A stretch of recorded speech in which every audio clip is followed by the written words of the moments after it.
Hello and welcome to this very special episode of the Rabblecast. My name is Eric Hernandez and this is... Doug. Oh, sure. Now you're leaving. Now you say your fucking name. Yeah. For anybody who's been listening to the show for the past 7 years, Doug has become a very, very, very special part of the show. I say special because nobody wants to listen to me talking to myself for about an hour and change. So There's probably somebody out there. You know, I'm sure there's a few people. But Doug was able to come in, help out, did a few stand-in spots here and there for the show. But over time, it was very apparent that Doug and I worked very well together. So I said, hey, I have an empty seat. He said, sure, why not? That's pretty much what it came down to. And then it became a weekly therapy session sometimes. Yeah. We've talked about wrestling, we've talked about comics, movies, music, sports on some occasions, and we've gotten into some personal shit from time to time, and even talked about events in history. Yes. And all of it has been a lot of fun. I never really knew where this show was going when I sat down with Jamie back in the day. So the fact that it's had its twists and turns and led me to this point with you, Yeah. it's fucking fun. It's been a lot of fun, especially these past 7 years. So Absolutely. I appreciate you doing it. I appreciate you putting up with my crazy schedule from time to time, and the fact that we were able to get through and have a lot of fun in the meantime. It's interesting thinking about it over the years. We've recorded Tuesdays, Wednesdays, and Thursdays. We've never recorded Mondays or Fridays. No. The show was done on a Monday night at one point, I think, but it was very short-lived. Mm-hmm. It really just came down to what would be more... I guess, beneficial as far as schedules are concerned is the best way to put it. Yeah. But, yeah, we always try to figure out when to record, when best to report on different things, especially when it was, when we were doing wrestling. I think we tried doing it Tuesday nights because we could talk about Monday Night Raw the previous night and stuff like that. Yeah. So, I think early on, wrestling shows dictated the schedule a lot of times, and then we're just like, well, I can't do this night, let's do it this night. And we've shifted back and forth. But, yeah, it brings us to our current incarnation, which is... We do this usually on a Wednesday night unless something changed. Mm-hmm. And even that was a change of schedule not too long ago. We've been Wednesday nights for about a year and a half now. For quite some time before that, we were Tuesdays, and then my lifting schedule. That's right. Yeah, I was starting to make that chaos because I'd come in here and I just looked like a mess. As you'd walk in the door, and I'd be like just out of the shower, getting dressed, while trying to shove food down my throat. Yep. Look, doesn't matter what we did before the show, because there'd be times where I get home from work, especially when we were managing the arcade, and I'd just be fucking dead ass tired. Mm-hmm. And I would try to take a nap before the show, and sometimes the nap wouldn't do a damn thing. And I'd drink a coffee or a soda or just something with caffeine just to get me moving again. And sometimes it would work, sometimes it didn't. Some shows are gold, other shows just like, we made it. Yeah. But we put it out there. So, no, the show's been tons of fun with you. So I'm glad that we had this time to enjoy it. Now you've got about 7 odd years of archived audio. I can't listen to it. I hate the way my voice sounds. Can't do it. Then you're not going to listen to when I put the clip of you singing whatever song it was on your first night recording with me. What did I sing? It was the one episode of Justice League where Batman has to sing to save Wonder Woman. Oh, yeah. Am I Blue? Am I Blue? There it is. Yeah. I was going to say, I'm pretty sure at one point I also sang Bad Street USA. You might have. I don't think I caught that one, though. That was back when we were doing sound tests before the show. Oh, yes. Just to make sure that things were going. I really didn't have to worry about it as much now, but... Back when the tech wasn't quite as sturdy as it is. Correct. Yeah, we were using a mixing board and everything else. Now we're just using a small recorder that's portable and we run around. So we'll see what happens. Yeah. But anybody who wants to send Doug, a goodbye, feel free to email, tweet, or whatever the case is to the show, and I'm sure I'll pass them along because I don't think Doug's going to give out his personal information. No, I will. If you're looking for me on Facebook, it's Doug Bootblack. Oh, shit. We're going fucking deep now. Well, that's also... that may or may not be correct. Okay. Use your own judgment. His birthday changes from time to time, so be advised of that. No, they won't let me change it anymore. After I think the third change, Facebook locked me down and said, no, you have to contact administrators if you want to change your birthday again. And I said, well, this is no fun anymore. I'll have to find a new game to play. Or if you're looking for me on Twitter, look for, hey, it's Doug13. There you go. Really? You're on Twitter? Yeah, I don't use it a ton. Neither do I. It's even more disjointed, vague, and nonsensical than my Facebook account. Okay, fair enough. I think the last time I used those, retweeting Hall & Oates lyrics. Yeah. All right. We are brought to you by InsidePulse.com. You can find us under the podcast section. You can also find the show over at Rabblecast.libsyn.com. Check us out on YouTube, youtube.com/Rabblecast. Check out the Facebook fan page. I almost had it. Fuck. So close. Send us a tweet at Rabblecast and email us, rabblecast@gmail.com. Any stories, any news, any photos, whatever you want to do, share with us. There was I don't want to spoil it because I'm waiting for the email, but an old fan of the show is going to be writing in real soon.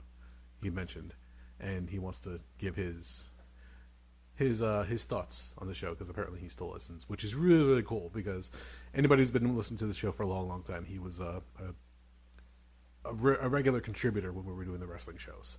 So we'll see what happens. On this one, we get right back into that. We talked about it at the very end. We decided the bookend the way we started. We started with wrestling, and then we closed out with a little bit more wrestling on this show. So familiar territory, a lot of different stories, a lot of weird shit, but good fun all around. Absolutely. So before we wrap up the intro, is there any plugs that you want to give for your friends out there? Soon to be named network, Longbox Heroes After Dark, At Odds with Wrestling, Wednesday Night Wars, and Hooligans of Hops. I always forget to plug them too. There you go. I have a lot of friends on podcasts. What the fuck? Yeah, seriously, why'd you decide on this one? I don't know. I'm just doing the math now and realizing how many of my friends do podcasts. Weird. It's very a very wide range when it comes to podcasts. Yeah, I was going to say you've got a comic book podcast, two wrestling podcasts, a general bullshit podcast, and a beer podcast. There you go. Yeah, not bad. You can always find something good to listen to. I was going to say, one of those subjects should be interesting to you. Or anyone. So, sir, thank you very much for 7 years. I don't think we're on the exact date, but let's say 7 years. A little over, September 2012 to November 2019, so hair over 7. There you go. Yeah. Hope you had fun. I did. I hope people enjoy the next clip I'm going to play before the show starts. All right. Otherwise, enjoy the show. Well, not as close as you can, but give me a sound test. Hold on, let me adjust this. There we go. Let me adjust this contraption. Sing for us, Doug. Can you sing memories? What song was it the Batman song in Justice League? Misty watercolored feelings of the way we were.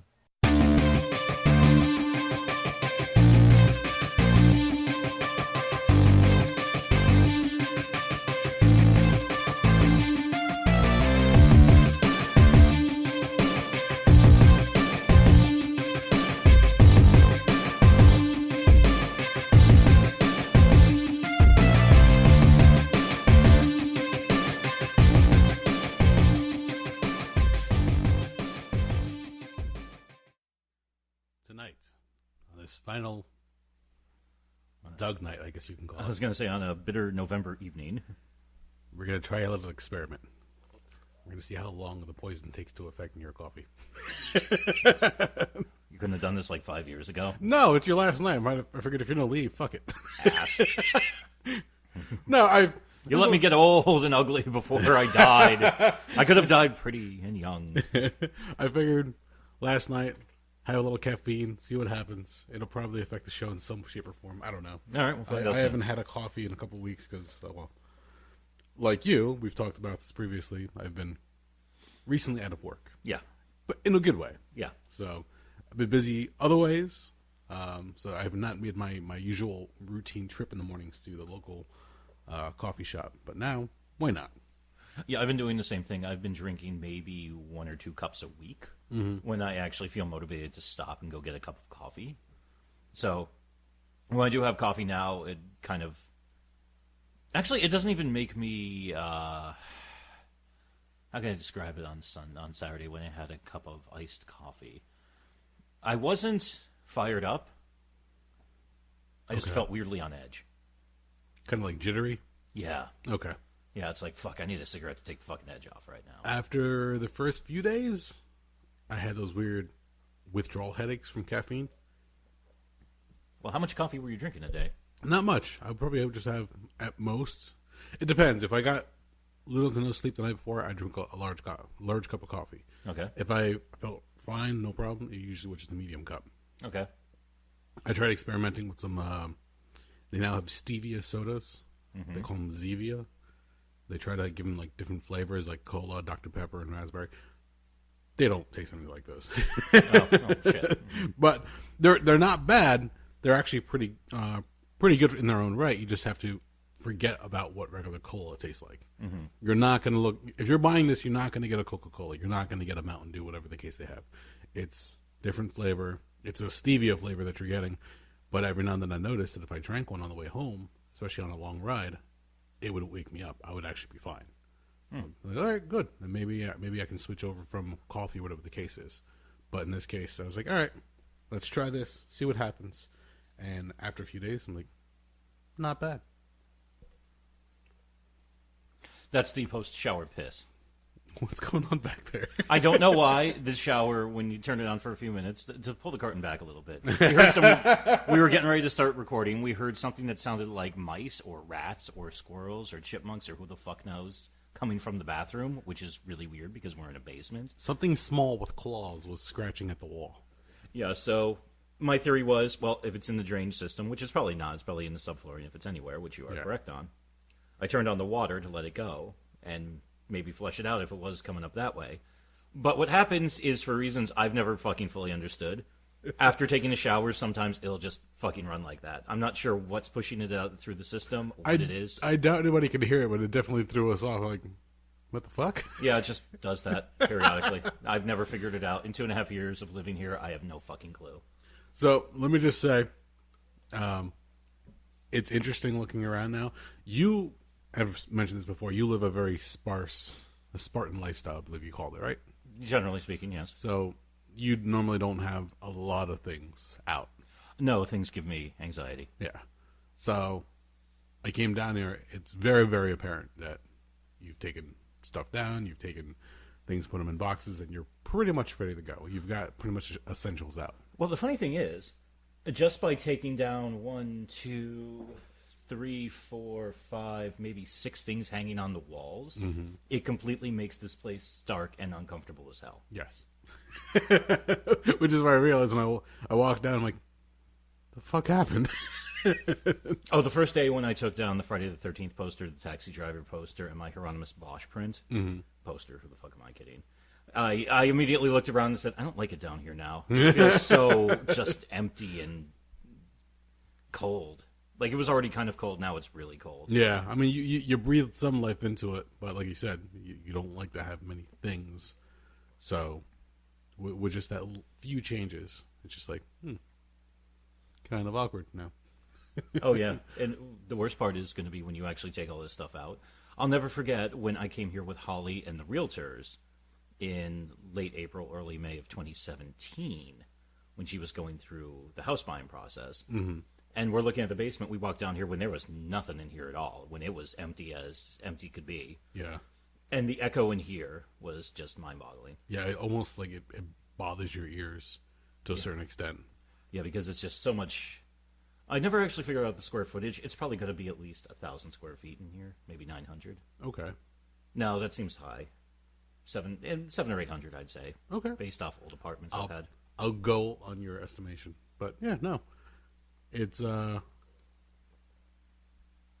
interesting. I'll say that because coming here tonight, I'm thinking to myself, I'm like, well, this sucks. But I don't want to focus on that part because how many years have you been on the show now? My first recording with you was September 2012. That's fucking crazy. Yeah, 7 years. Been a while. Yeah, been a while, and you've muscled through a lot of bullshit. Well, as far as the show's concerned, you got to realize something. This was always I had the easy job. You had the hard work. Yeah, no, I know. I'm not saying that, but I would show up at your house, and you're frantically taking notes and scouring the internet for talking points, and I'm sitting there with like a cigarette hanging out of my mouth, like, "Hey, guy, what's going on?" like I don't fucking know. I'm a lazy bum, and you're just like, "What the fuck?" But you're essentially walking into an unknown every week. You weren't entirely sure what the topic was. You weren't sure. Like you might get some of the highlights from different headlines when we're doing wrestling, but otherwise it's like, okay. gotta try to react to whatever he throws at me. Well, I would just basically sit there and bullshit my way through it. Or a lot of times, I would just figure out a way to spin it to what I like in wrestling. Because the funny thing, and I think this has come up on the show before, but we'll take it down that road one more time. Yeah. I went through a time period where I kind of drifted away from wrestling from about, I think it was like 2006 or so until about 2012, which is why I was spared the hatred of John Cena that you have, because I was not around for the era of Super Cena. Okay. So, yeah, there was that whole time period where I was like, I will keep up with the headlines, I'll read the Cliff Notes, I'll catch maybe the Rumble and maybe Mania, and maybe SummerSlam if something interesting is going on. But for the most part, it was just, I'll flip through the news, see what's going on, and that's it. In fact, I'm actually kind of back at that point now where I haven't, outside of a couple of the AEW special events, which I saw only because I was at my friend's place and they were getting them. Okay. The last thing I went on my way to watch was, NXT TakeOver back for WrestleMania weekend, and that was 7 months ago already. Wow, yeah. Damn, that moves quick. Yeah. Real quick, just to rewind. My hate of Cena has come up a number of times on this show. It's a well-documented and oft-lamented bit of Rabblecast lore. Yes, very much so. To try, I guess, to give that little bit more context for people listening, because I have gotten a few messages here and there, like, "What do you hate Cena so much?" I don't hate Cena the performer, I guess you could say, or the character so much. No, all right, let's put it this way. I don't know. I'm trying to find a way to frame this. I have a theory. May I go ahead? Go ahead.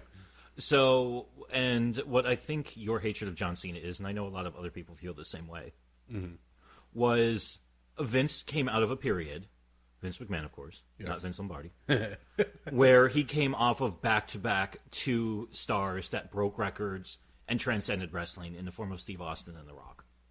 Yes. So basically from about I'd say Austin really exploded, and they really strapped the rocket to him like late 96, early 97, when they realized, holy fuck, we have something here. Yeah. All the way up until, I think it was about 2002, 2003, when Austin said, I'm done, because his neck was so fucked, and he was so pissed off about the Lesnar situation. Yes. And then Rock said, I'm also done, because why the fuck should I kill myself working for you when I could go make 10 times as much money in Hollywood? Yep. And all of a sudden, for the first time in years, Vince found himself saying, fuck, I don't have like a really, really huge name that I can put the entire company on top of. Yep. So he said, we need to go manufacture one. So they decided to do that with John Cena. He saw everything in him that he thought he would see. He can make him a blend of Austin, a blend of Rock, a blend of Hogan. In fact, a lot of blend of Hogan, if you think about how it was catered towards children, because that was the nascent PG era. Mm-hmm. And then they immediately proceeded to just beat us mercilessly with John Cena. To the point where he won, in fact, I think it was up to like 15 or 16 title reigns from 2007 until, I think, 2015. To a certain extent, yes. Which, if you think about that by everybody else's standards, that's fucking monstrous. Yes. My problem, as far as the character is concerned, is that I felt that the company had gotten lazy when it came to the writing.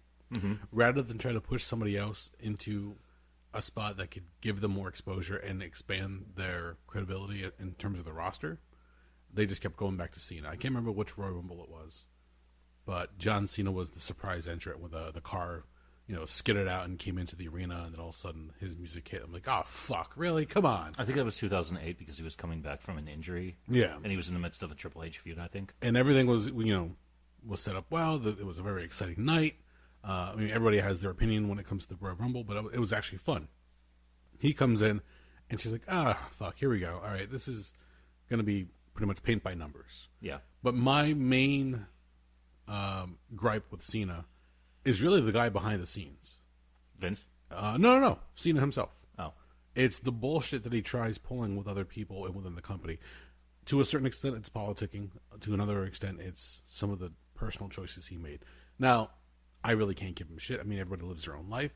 But to know that a guy who's been pretty fucking shitty to other people in life has made it this far, it annoys the fuck out of me. Mm-hmm. The one that really sticks out more was the relationship between, was it Mickey James and one of the Spirit Squad members? Oh, yeah. And Cena at that point was with his high school sweetheart. There was the whole thing they tried using at one point in one of the storylines that, they've been together for so long. But because he was on the road for so long, and this is nothing new. Whenever a guy's on the road as far as wrestling is concerned, you're on the road, 5 or 6 days out of the week. You're barely ever home, barely ever downtime unless you're injured. So when you're home, especially if you have a loved one or you're married to somebody, unless they work with you, they rarely get to see you. Mm-hmm. So sometimes people drift from their relationships. Yeah.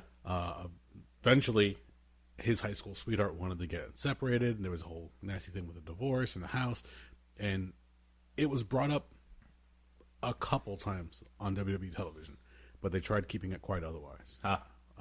They wanted to keep his image as clean as possible. Well, he's got to be squeaky clean because then kids aren't going to. Do you think they would have allowed any news to get out about Hulk Hogan loving cocaine and lifting Japanese businessmen over his head because he can't find any weed? Exactly. No, because then kids don't want to fucking buy his T-shirt and say their prayers and eat their Vicodins and vitamins and what have you. The story between Mickie James and the one Spirit Squad member, I want to say it was Dykstra. I can't remember. Kenny Dykstra? Yeah. The previous. He's now Dolph Ziggler. No, that wasn't him. It was another member. Because this guy is no longer working in the WWE. Oh, is this the guy who went and said, fuck this, and I'm going to go be a chiropractor? He's probably a lot happier for it. It might be. I don't know. I know one of them said, fuck wrestling, and became a chiropractor. Another example of another group of guys that they mind-fucked and ran out of the wrestling business with their horse shit. But just to give everybody a brief overview of that story, it was Mickie James and the one member of the Spirit Squad were in a relationship, and they were going back and forth as far as using the computer for emails. When the one guy went to go use the email, he saw that Mickie James had left a message up, and it had been from John Cena, to which he put 2 and 2 together and realized, oh, fuck, something's going on here. Mm-hmm. And when he went backstage to tell people, to say, hey, look, this is going on, I'm not comfortable with this, something has to be done, he was essentially let go. Mickie James was booked in the really shitty storyline. I think that's when they did the whole Piggy James storyline. Okay. And John Cena unscathed. Well, he was the one making the money, so they're like, yep, we got to protect you. And then, not to harp on him, but the other one that I can recall off the top of my head was Carlito Caribbean Cool. Yeah. He, at one point, he came in. I'm sure he wasn't happy with the way the company was using him. Mm-hmm. I know the relationship between the Colognes and the WWE was beneficial for both families to a certain extent. I always forget he's Carlos Cologne's kid. Yeah. Weird. Yeah. But at one point, Carlito was getting upset. He was getting just withdrawn as far as what he was doing. He was going out there and doing the same match, the same thing over and over again. Really wasn't satisfying to him to a certain extent, I can imagine. Cena came out and tried motivating him, he says. Pretty much it was giving him shit when they were at a bar. And got him ticked off to the point where they actually had a fight. Mm-hmm. And again, Carlito was reprimanded and given whatever punishment, and Cena was just like, oh, he's just trying to be a locker room leader. Mm-hmm. There's locker room leaders in the form of The Undertaker. Yeah. Or JBL. Mm-hmm. JBL was a flat-out fucking bully. Yeah, he's a douchebag. Yeah. Say what you will about him. He's been around for a while. He knows what he's doing. He was able to... Another guy who was able to get around. I really can't give him too much shit. Yeah, he's a bully. Yeah, he's a piece of crap at times. But he didn't really make his money in wrestling. So it's like, all right, he found other ways to go about it. Yeah, he made money doing the investment shit. Yeah. Exactly. So to hear Cena get away with a lot of crap, again, this is nothing new. If you look up stories on Cena to find who the guy was personally, that's what really annoys the fuck out of me, is that he was pushed down our throat so much. I get it. Mm-hmm. Every generation is going to have that face character or heel character that gets booked relentlessly. And they're given superpowers in the storylines to the point where they can just keep coming back from no matter what kind of punishment or defeat they take. Triple H was a good example. Where he was, getting involved with Stephanie, and he became he very well politicked his way. Yeah. Politicked in, yeah. For him, it's very impressive considering that you go from the whole when the Clique was leaving at Madison Square Garden, the curtain call. Yeah. And Hall and Nash were leaving to WCW, and then they're like, well, fuck, we can't punish Shawn Michaels because he's the star of the company currently. We'll just punish Helmsley. Yeah, it's like, well, the next 6 months you're going to be losing to Henry O. Godwin in fucking slop matches. So that his story is like a rise and fall story. You've got to give him a lot of credit for sticking around and for the position that he's in. Is he clean? Fuck no. Nobody's clean in wrestling. Let's face it. No, but some are cleaner than others. Yes, very much. And that's my point, is that knowing the shit that Cena has pulled and how he's benefited from it over the years, great. Knowing how he's called out guys like The Rock for leaving the company to go be Hollywood and leaving what made him popular or famous with the fans behind. Mm-hmm. Okay, but then for him to do the same thing now that he's getting quote unquote older, I just saw like another movie ad with him in it. I'm like, fuck you, dude. Yeah. I get it. Everybody's out for themselves. Everybody's out to make a buck. He knows how to do it. He went out there. He grabbed the brass ring, so to speak. He stepped over people to get there. Unfortunately, most people do in the world of professional wrestling. There's no, you can't avoid casualties, quote unquote, when you're working that line. Well, the other thing too is, and you got to imagine how much of this you also think about too, in regards to what you just said. How much of this was just this is what he was parodying what Vince wanted said. Yes, I can and to a certain degree, as well. I'm not going to fault anybody for that. Yeah. Because as we all know, well, I don't know how much back then, but definitely now Vince is a crazy old man who's not sure what the hell he wants or who the hell anybody is at this point. I think he's just a maniac more than ever. But you got to realize at a certain point, you realize too, yeah, you kind of have to keep. I mean, and it's interesting hearing stories coming from the writer's room and other personalities who don't work there anymore and saying that there was a very subtle and unique way to manipulate Vince into what you wanted to get out of him, and if you figured that out, you were in really good shape. It was just really tough to figure out how to do that, because you had to kind of just, if you ran headfirst into him, he would fight you all day long, because he wanted to be the top dog in the fucking room. I mean, I still get a piss out of the story when they invited The Rock on Saturday Night Live. I think it was spring 2000. And, you know, Saturday Night Live, Lorne Michaels' show since the 70s. Lorne Michaels is synonymous with the fucking show. He calls the shots. And Vince walked in there like it was his fucking show. And he just walked around like, what's going on with this? And how's this? And what's going on with this? Completely like just throwing his cock around. Whether he was doing it on purpose, trying to show up Lorne Michaels, or that it's just Vince is that insane, I don't know. I don't doubt that for him, that's just, you know, the way he operates, wherever he goes. Yeah. That's very, very possible. It's quite possible they did that, but it's funny because then you hear all these stories from people. Basically, you have to kind of play almost like therapist with them, where you have to kind of feed him little pieces of things and kind of get him around to where you wanted to, being like, well, Vince, if we did A and B, maybe he would come to C and be like, God damn, pal, that would be great. Yeah. Yeah, and you kind of just have to dance your way into it with him. You can't bring him to the water. You've got to show him what would happen if he got to the water. Yeah, it's like, Vince, you're looking pretty thirsty. You want to go to the water there, buddy? Well, if you let him come to the conclusion himself, then all is well. Yeah, it's little things like that. And again, in my limited experience, because I am not God's gift to wrestling at all, and when it comes to the locker room, I've had my stint in the world of independent wrestling, and I've seen the way different promoters think and how they put together matches. And I tried playing the game, so to speak. Mm-hmm. And I failed miserably. Wow. And I realized, why the fuck am I doing this? Why the fuck? Don't get me wrong. The crowds are fun. The fans were fun. The experience of being in the ring, doing the character, working matches, especially working with particular people, I found chemistry. There was a lot of fun. I can see why people, like, you have those favorites that you want to work with. Mm-hmm. But there are times where you're given shit, and it's your job to take whatever shit they give you and try to put it over. Yeah. If you do, you're given praise. And I'm not going to mention names. There was one guy that I had to work with, and everybody was warning me, this guy doesn't really work well. He doesn't really have too much training. Just do your best and listen, but don't be afraid to throw out suggestions. And I took... was it somebody more senior than you? Yes. Okay. I took a lot of suggestions. I took a lot of advice from guys in the locker room. And I remember the end of the night when we had that match, everybody went fucking nuts. And they had actually booked us for a return match. So I was like, oh shit, okay, is it that good? And then the promoter came over and goes, I was expecting that to be, I love this fucking quote, I was expecting that to be the drizzling shits. I love that saying. But it actually turned out really well. So good job tonight. I was like, holy fuck. When the promoter actually gives you like a congratulations, even though it's kind of like a backhand at the same time. Yeah, it's like, I thought you were going to be a giant steaming piece of shit, but it wasn't a giant steaming piece of shit, so good job. Yeah, exactly. I was like, did he give you more money than he was? Fuck no. Right. I was just checking to see if that day, if reality was turned on his ear. Yeah, no.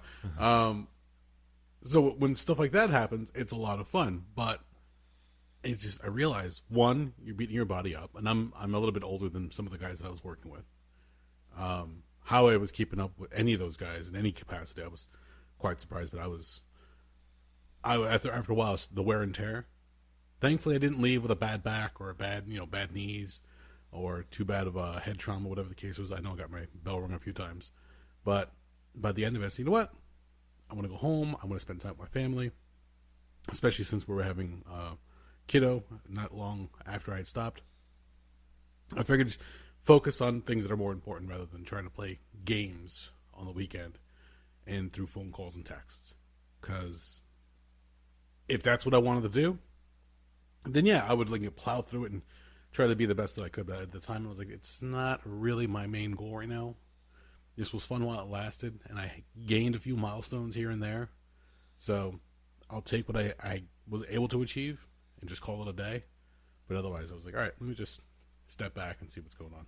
And you can see the stories that, played out. Otherwise, you hear the rumors from the locker rooms, guys doing stupid shit with people's wives or girlfriends, guys doing stupid shit at parties or at events. And just, you're like, why?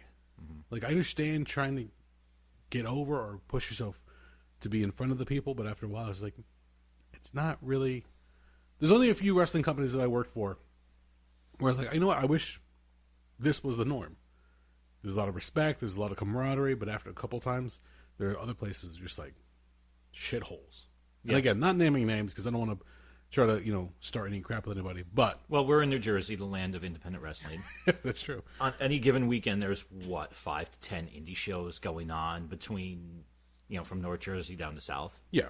So, not even taking Philadelphia into account, which is another fucking hotbed and has been for decades at Correct. This point. But if you think about it, unfortunately, just because of... To actually want to be in professional wrestling, it attracts a very specific personality type. Yes. And unfortunately, very often, those personality types are fucking flaming train wrecks. I hate to say it, but let's think through. It's not exactly, and I mean, we're kind of in an interesting point with it too now. For many years, people who got into wrestling were tough guys. They were ex-football players. They were really skilled amateur wrestlers of varying degrees. Yes. They were somebody you could bring in and make it look believable. And then after a while, once you had more and more kids get into it, now you have people who got into it because they're legitimate fans. Yes. So it's kind of changed up, and it's a lot cleaner. I mean, in terms of, the worst excesses, I think, of the 80s between the cocaine and the steroids and the alcohol, I'm hoping that is a relic of the past. I mean, there's still some people out there who fuck around with it, but not to the scale, I think, that you were seeing back in, 80. I mean, a friend of mine likes to call out WrestleMania 4 as you just look at the entire card and look how just bloated and massive everybody is.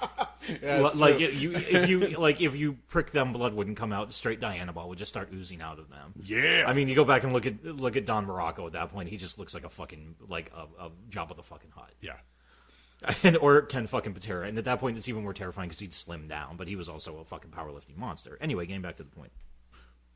So when you see that and you get that change like that, now it's everybody's, I hate to say it, but everybody's a fucking wrestling nerd, which is not a derogatory statement to make. Yeah. It means that a lot of people said, oh man, I love this so much. This is what I want to do.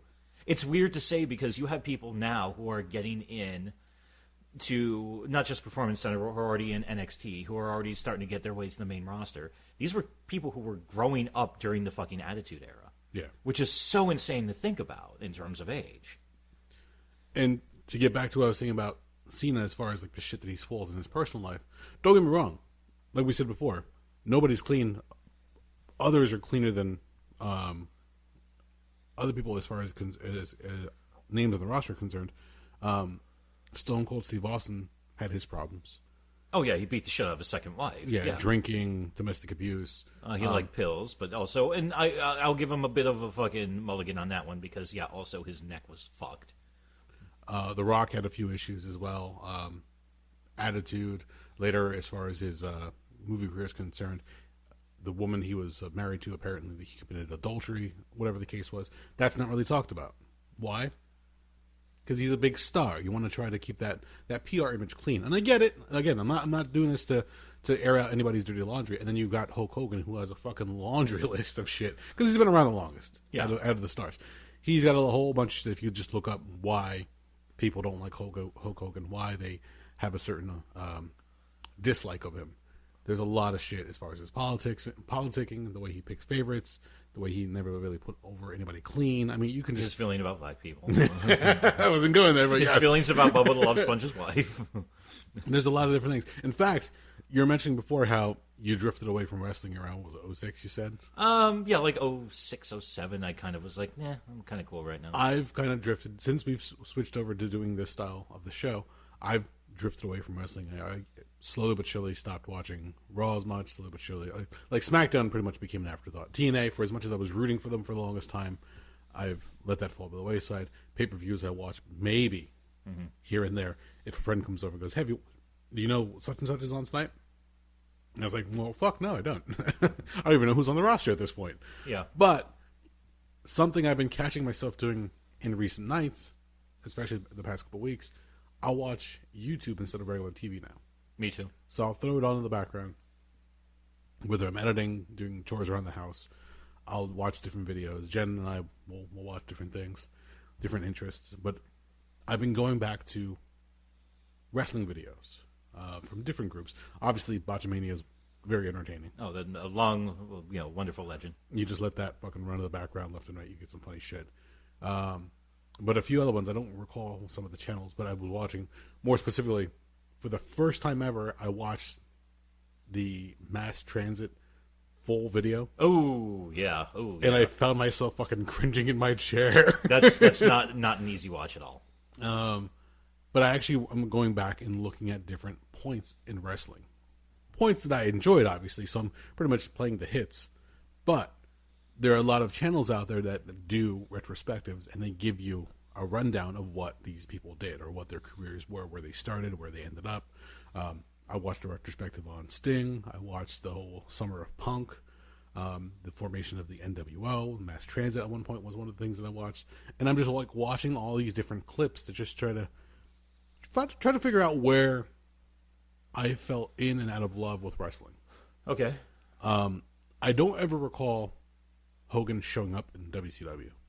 I just remember one day they said, hey, there's a new promotion going on, and there's Hulk Hogan with his, red and yellow, and he's driving with the Viper down the road, and all these fans around him. Their Hulkamania is running wild. I'm like, oh, he's over at a different company. Okay, whatever.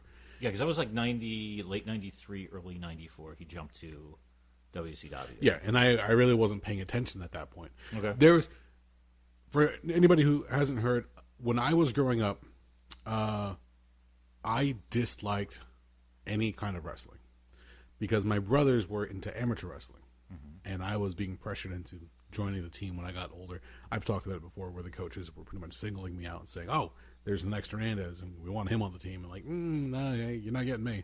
Not looking forward to it. So for the longest time, I didn't really care for professional wrestling, but then I got suckered into it. Yeah, all the characters.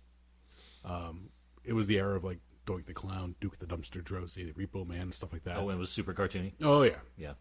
I got sucked into the different characters, and then I started watching more. But then somewhere in the 90s, I kind of like floundered a little bit. I'm like, yeah, I was watching here and there, but I don't think wrestling had really found what it wanted to be just yet for that era.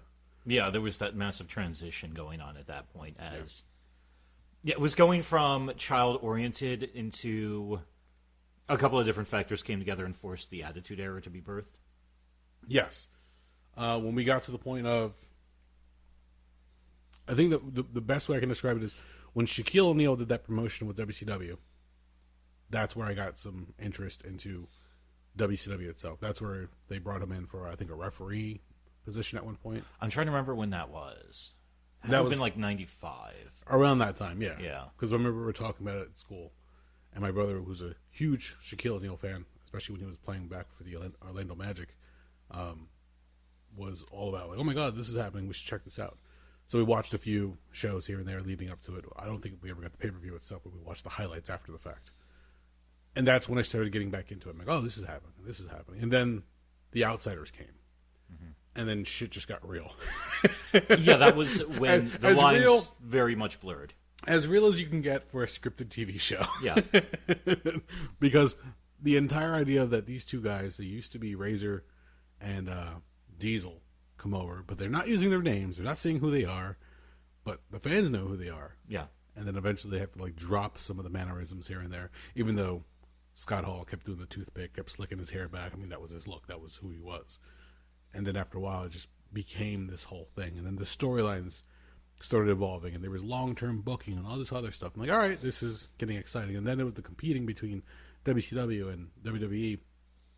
All of that, like, it was hard not to get sucked into it. I remember seeing magazines on stands at like 7-Eleven or whatever convenience stores, and there's a lot of people talking about the recent storylines, the rankings, and everything else. Like, this was fucking blowing up huge. Well, that was the first boom period since the rock and wrestling era. Yeah, it crossed over when all of a sudden you had professional football players wearing NWO T-shirts and professional athletes wearing Austin 316 shirts. You're like, okay, holy shit, what's going on here? Yeah, it was everywhere.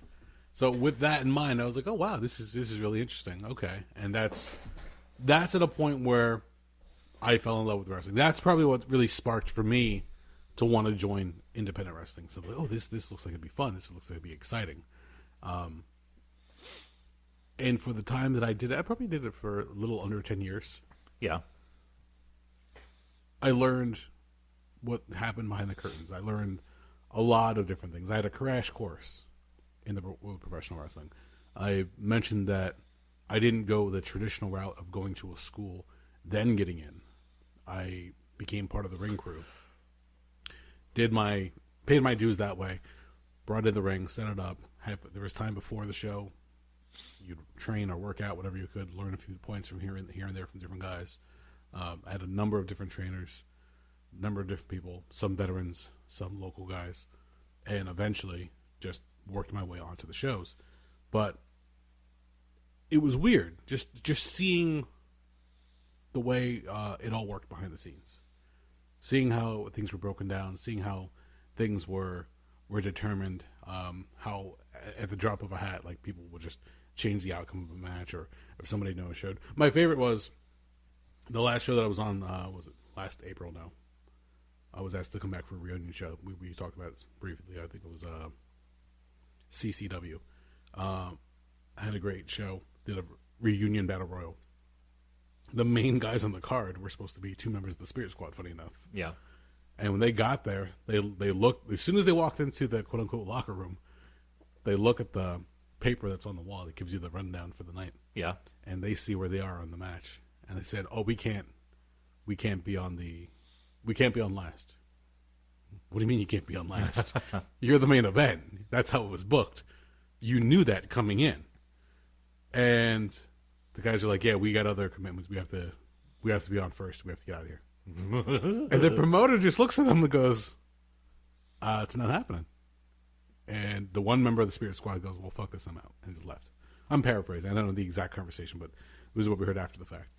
He walks out, and then the promoter looks at the other member of the Spirit Squad and goes, I'll give you double his pay if you stick around. We'll find you a tag partner. And the guy goes, he's driving. All right, later, guys. So he left. And they had to do some kind of a change. And again, it's I'm not doing this to shit on the Spirit Squad members or whatever commitments or feelings they had about the promotion, but it just shows how quickly things changed without warning. Mm-hmm. So at that point, now here they are. They've been promoted on the card. Their pictures and names are on the posters. They've sold tickets with this in mind. People are coming out. But thankfully, they had enough guys, enough people there that, I mean, hell, it was Battle Royal, so there was more people in the locker room than usual. They were able to pick a few different people to have another match set up so they could make up for that and not really tell the audience, hey, look, the Spirit Squads are jackholes. We're going to give you another match. No, they just pretty much rolled the shows as per usual. Yeah. And when that match came to, they just presented other workers in their place. And it was a great night. I was actually surprised. Like, the whole production, the whole setup was really, really, really impressive. And I was like, wow, okay, this is a place that I would love to work with again. It was interesting to see how they were able to pull it all together, even with their headliners walking off the card. I just love the story of the guy saying, I'll double your pay. Well, And he thought about it. Fuck, the other guy's driving. if he had a ride, he probably would have been like, sure. I wish I was there. I would have said, I'll drive you wherever you want to go. Yeah. It would have been a fun fucking story to figure out what the hell happened. Although it would have really sucked to have been like, I gotta go back to Ohio. Whatever. I would have done it. That would have been fun. Calling out of work. See you later, guys. But no, it's interesting to see now because again, I pretty much drifted from the main product, if you want to call it that, the main shows. We're at the Wednesday Night Wars. Shout out to your friends of the Wednesday Night Wars podcast. Thank you. But for me, for as much as I've been dying to see another battle between two wrestling companies that would go toe to toe, it's really not that exciting for me anymore. Not to the extent of it was for the Boom back then. When TNA tried going head to head, was it with a Monday Night show or whatever the case was? They tried pulling some stint for a short while. And it didn't really get them the ratings they were looking for. I'm trying to remember. I remember, okay, for TNA, they did the Wednesday night pay-per-view for $10. Yeah, oh yeah. For years, they did that. From 2002 to like 2005, 2006, I think. I don't remember what they did after that. I remember I stopped giving a shit about TNA for two reasons. Number one, they made such a big deal about Kurt Angle coming in, which it was. I mean, that was a huge get for them. Okay. And then they said, "Okay, Kurt Angle Samoa Joe feud," and I'm like, "Oh my god, this is this is worth everything to me." I remember that was the first time we got one of their regular pay-per-views. Me and a group of other people, and they completely fucked the entire thing up. It should have been a series of these great kick-ass matches between two guys who are heavy hitters and also incredibly technically skilled, and they completely shit the bed. Number two, and their second major fuck up is they Jeff took. Jarrett. Oh, sorry. You're exactly right. They took a guy. I know I'm about to shit on Jeff Jarrett. If you don't like it, whatever. I don't really care. Have your own fucking opinion. You take a guy who is a glorified mid-carder, in my opinion. He's never been anything more than that. Most people have never given a shit about him. He was that guy I laughed at with his fucking corny-ass fucking country and western fucking stupid fucking gimmick and his stupid fucking outfit. And then they did the entire thing where they tried to shoehorn him into the fucking Four Horsemen. I'm not sure how the fuck that thing came about. Yeah, that was weird. Or then they did the entire thing where, and the most interesting thing he ever did was just hang out with Owen Hart in like 98, 99. And then eventually that went away because he decided to hold up Vince McMahon for money because, well, I think he just was pissy about jobbing to China. Yes. Which I can actually see a point or two in there, whatever. Then he went back to WCW and all of a sudden they're treating him like a main event guy. And I just sat there looking at it and said, how the fuck does this work?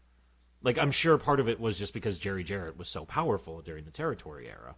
But I looked at it and said, oh, we're going to have the entire roster come out here, hit Jeff Jarrett with their finishers, and he's going to kick out at two. And I'm going to say, I didn't give a fuck about this guy 10 years ago. I don't give a fuck about him now. Sorry, thanks, but no thanks. My favorite is the story when he was in TNA, and they're doing the watchbacks of different tapes from the shows that they recorded. Yeah. In the Impact Zone. And at the time, AJ Styles was the hot thing. Like, everyone wanted to see AJ Styles. The X Division was really on fire. And everybody would crowd around the monitor, and then all of a sudden they'd come to, the Jeff Jarrett matches, or, the King of the Mountain match, whatever the fuck. It was like a reverse ladder match. Or the reverse battle royal, I think. Something like that. It was really fucking stupid booking. Yeah, and the story that has been told many a times. I don't know if it's actually true. Maybe I'm just repeating bullshit, but I liked the way it sounded. Everybody would watch the AJ Styles matches, and all of a sudden when the Jeff Jarrett match would come out, he'd be like, all right, everybody watch, gather around for the moneymaker. Jeff, we don't charge tickets for these shows. Just silence, awkward. Because this is back when they were in Universal Studios, they would pull people from the crowd and say, hey, do you want to watch a wrestling show? Want to watch a wrestling show? And they would just try to fill the Impact Zone to capacity so it looked full. Yeah. It was no arena. It was not an MSG or, Giants Arena, whatever the case was. They had limited seating, and they put, I'm sure, most of the people on the camera side. Oh, yeah. So that people could see the audience and everybody enjoying it. And if you go back and watch some of those episodes, especially the episodes that are back-to-back, you will notice the same audience members repeat. Oh, yeah. They might move them around a little bit, but otherwise they're the same people just standing there watching this, hour or two of wrestling. So...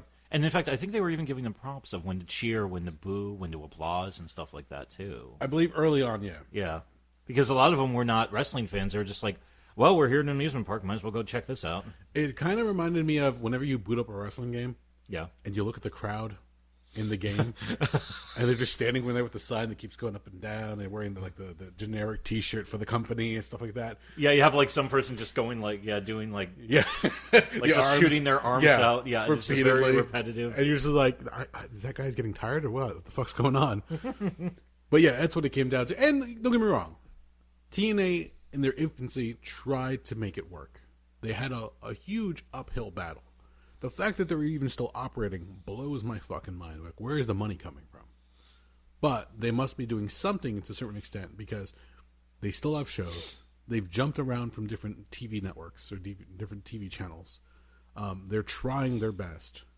And with that in mind, I'm like, fuck. Like, there are certain names on there that I wish I was watching. Yeah. Sammy Callahan has been on the Independents for a long time. Finally went there, and he's doing a lot of fun. Jordan Grace has been there for about a year or so. Yeah, so they are trying their best still, even though they might not be the biggest show around. Well, and the killer with that was they were the default second promotion for a lot of years. Yes. And last time I checked, they were on Destination America, I think, and they were also doing something on Periscope. I don't think they're on Destination America anymore. Not even that one anymore. No. It's been bad. I know it's bad. The Periscope was where the pay-per-view feed recently cut out on them, and Josh Matthews took his phone out and put the feed on Periscope and was trying to we're not done yet, guys, and just it was kind of iffy, low rent. Oh yeah, but again, they were doing whatever they. If it was you in that same position and you're trying to get this company over, you would do your best to help out. I mean, this is what you wanted.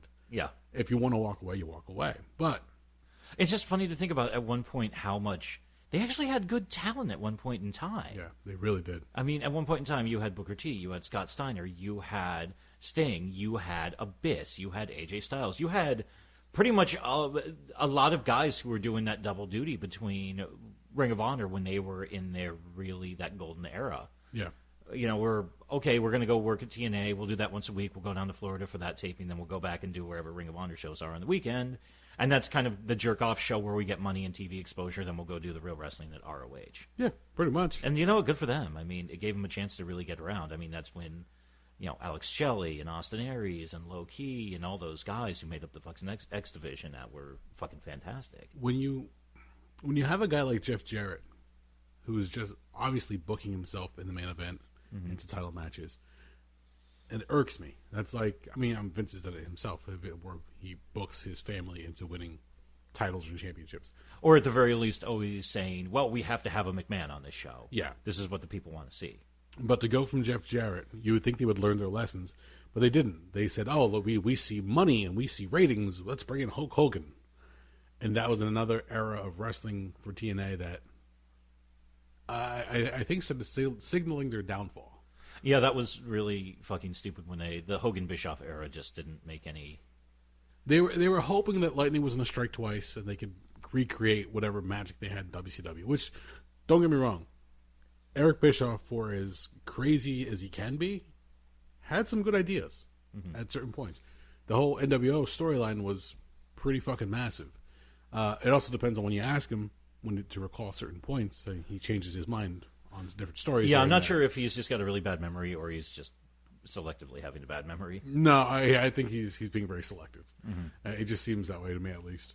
But they weren't able to get it going. It wasn't the same because I don't think they had the same type of money that Ted Turner did.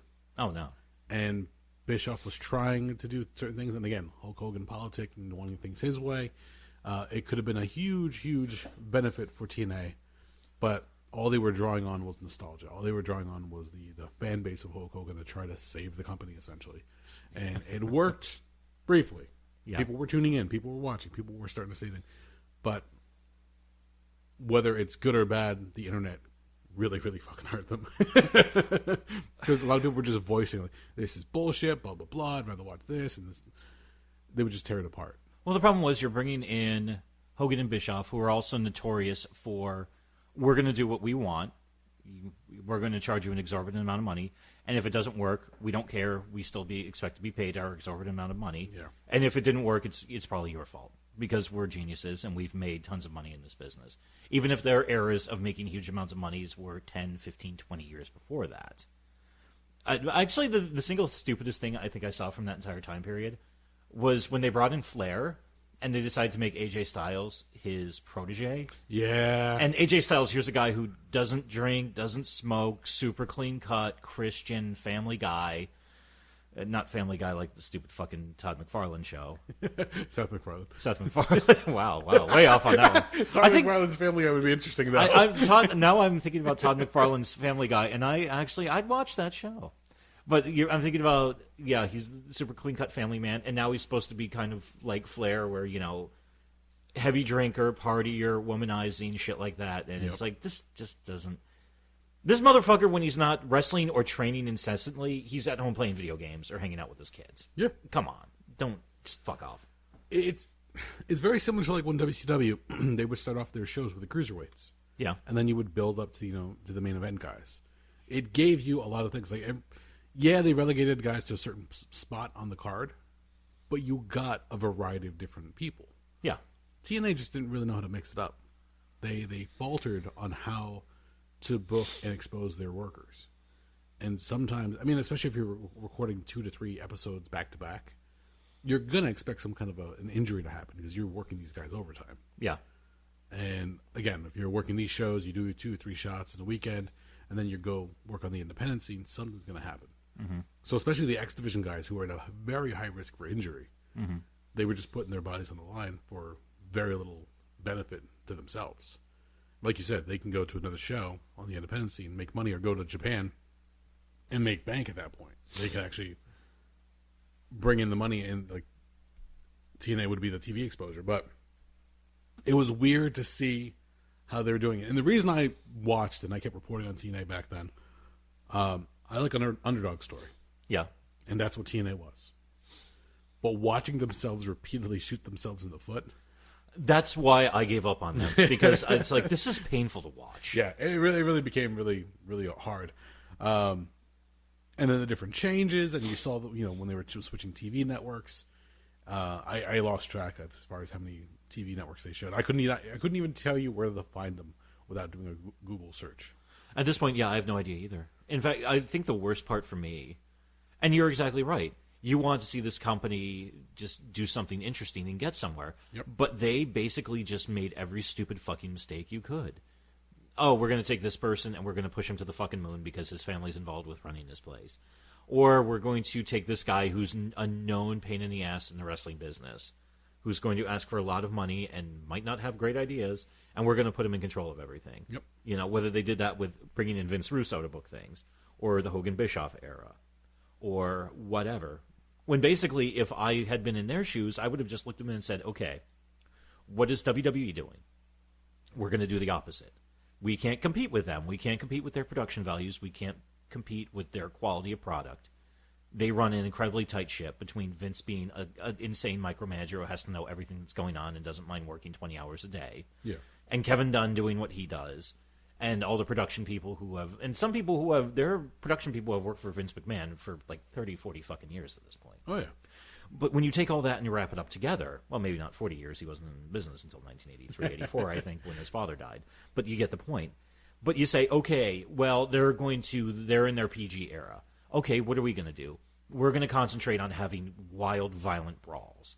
We're going to have blood. We're going to have chaos. And they were doing that a little bit. Like, they were actually doing some stuff with, like, guys like Raven and Abyss, where they were, like, guys were having, like, these crazy-ass over-the-top brawls. And that's fine. Like, but that was the thing. Like, one of the things that made ECW so successful was they said, we can't compete with WWF or WCW. Why bother? We'll fucking go out and we'll try something different. Okay, you want technical wrestling because it's in WWF right now. It's just a bunch of huge, like, fucking monstrous 400-pound guys just throwing each other around. All right, we'll go get Dean Malenko and Chris Jericho and Chris Benoit from Japan. Yeah. Okay, well, you want something else kind of that flavor? Okay, we're going to go get a bunch of fucking luchadors, bring them up here. Okay, well, here's something else for you. We're going to bring in a bunch of guys who are just going to fucking knock back some aspirin and beers before the match and just carve each other the fuck up. We're going to fucking just go absolutely wild with it. I mean, granted, it wasn't a perfect formula. I think there's a famous line from Lance Storm who said, and I'm paraphrasing here, is we broke every rule in wrestling, And then we found out why there were rules in wrestling. That's a good one, actually. But you put all that together, you basically you don't try to compete with somebody like Vince, who's got hundreds of millions, if not billions, of dollars. Yeah, you do give somebody something different, and that's actually one of the reasons why I think NXT is as successful as it is. Yeah, because I mean, it's a different style of booking. In fact, if you go back and you even look at the NXT shows, if you're looking at it strictly from I want in-ring performance and good captivating storylines, I mean, every year TakeOver smokes the fucking WrestleMania card. Like I said, I go out of my way to watch TakeOver each year. Mania, I've gotten to the point where I'll watch a couple of matches, but after a while I was like, I just don't give a shit anymore. Mania is just an exercise now in endurance. Oh, that's the other thing, too. To see how long you could sit through an entire show. I remember back when we would get together at my place for the shows back when it was just only pay-per-view. There was no network. Yeah. If you can believe that nowadays. Back in our day. Exactly. And people would wait for their cigarette break match. And usually it would be the women's card match. Yeah, the fucking Divas bra and panties match. Yeah, whatever the case was. Because it was the fluff match at the time. And at that point, it's like, all right, it's not so bad. But now the pre-show starts at 6 and the intro starts at 7 and the actual wrestling doesn't start till 8 and it doesn't end till like 1 in the morning. It's just like, what the fuck are we doing now, people? This is what we wanted back then. Yeah. When we had, more time and more more money to be free. But now you're just like, no, I got to get up for work in the morning. This is a little too much. It almost seems like they want, and I know they've mentioned it, they're like the Super Bowl of wrestling. They want to be the big event in the industry that everybody gathers to watch around. Well, much like a lot of people out there say, the Super Bowl is football for non-football fans. Yeah. It's for the people who watch one game a year. WrestleMania is now the show for people who don't really watch wrestling other than that one show per year. Yeah. These are the people, and that's why you need to have, before every match, you have to have a 5 to 10 minute recap package.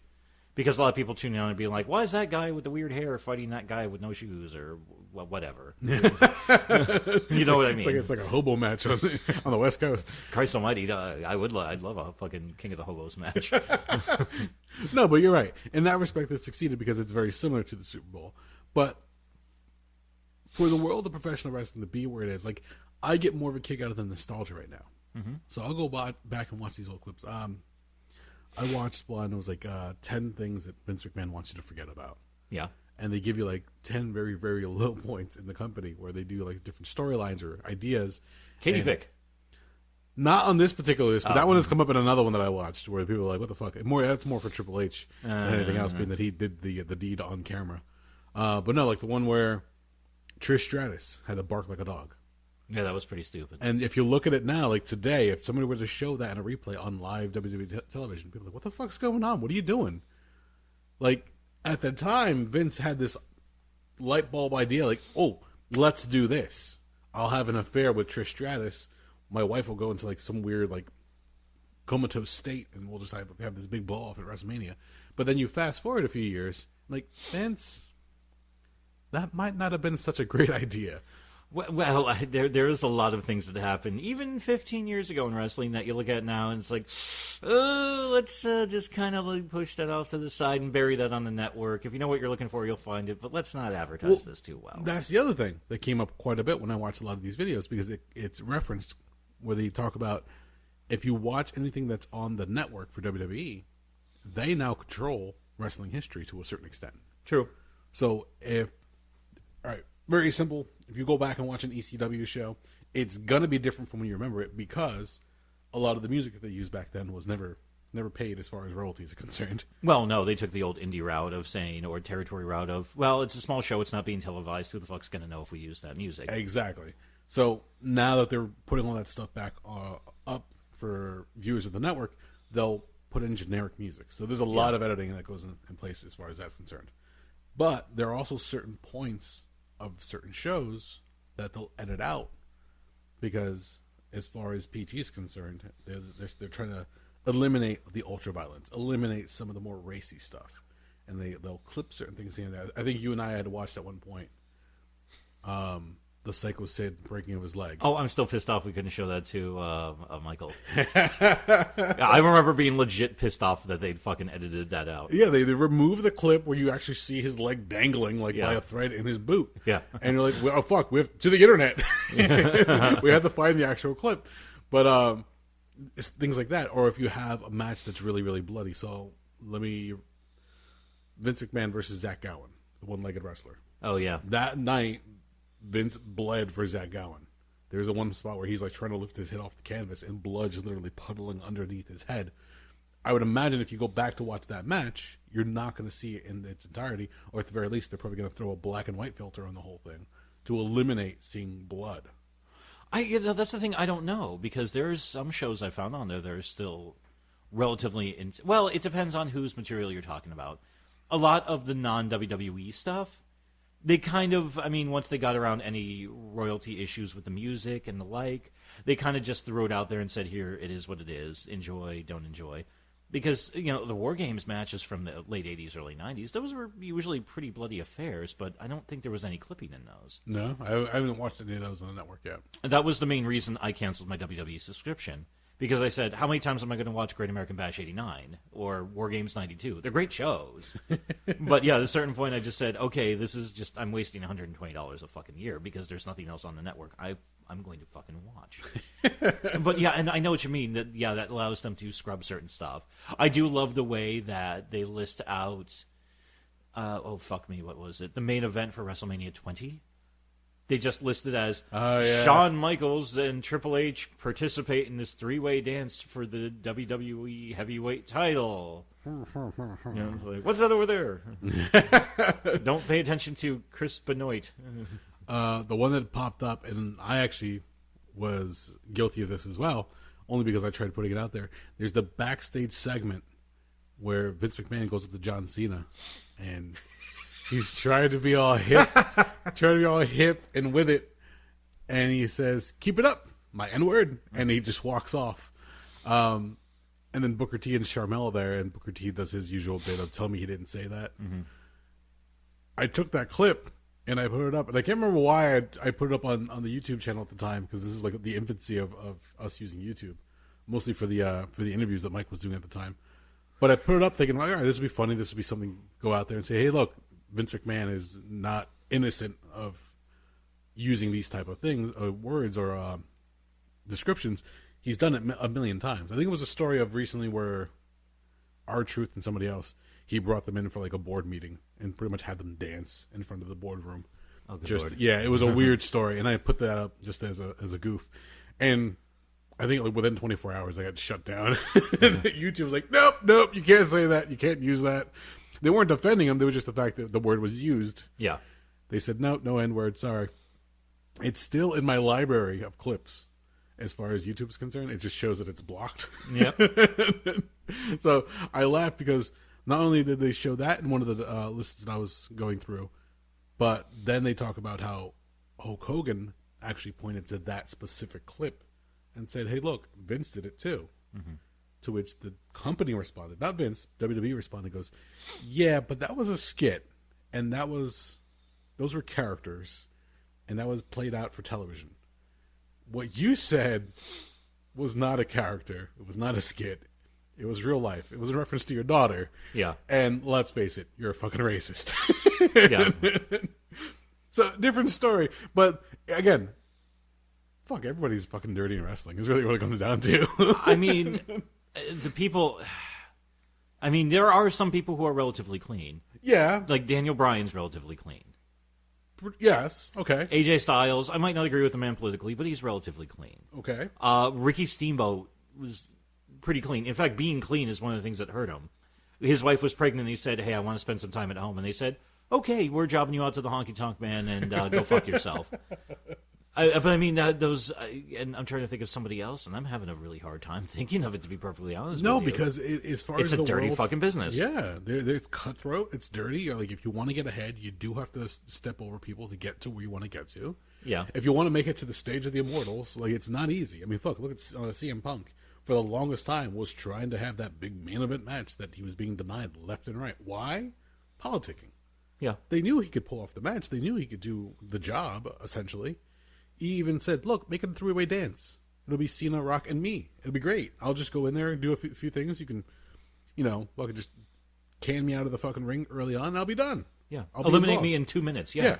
No, not gonna happen. Just so he could say it's like it was that famous story that he tells that he likened it to, where the Doors played the Ed Sullivan Show back in like 67, 68, I think, and they played Light My Fire. And standards and practices for the Ed Sullivan Show went up to him and said, "We want you to change the line, girl. We couldn't get much higher." And they're like, "It seems so easy, like so innocent nowadays." Oh yeah, well, it was 50. Jesus Christ, was that 50 years ago? Oh, yeah, that was 50 fucking years ago. Oh, Jesus H Christ. Yeah, I did it to you. Fuck you. Oh man, on the last show,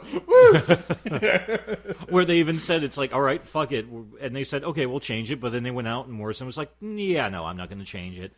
And yeah, I can't remember if it was Ed Sullivan himself who ended up bursting into their locker room, screaming every expletive you can imagine, and saying, "You'll never fucking play the Ed Sullivan Show again." And he's like, "We already played it. Why would we want to come back?" Yeah. And basically, it's like, yeah, we've been here and we've done that. We're moving on. Or as Cat Williams once said, if you've been selling marijuana since 1994 and it's 2006 and you ain't jumped up to cocaine yet, you probably should go get your real estate license. That really has nothing to do with this, but you know what I mean.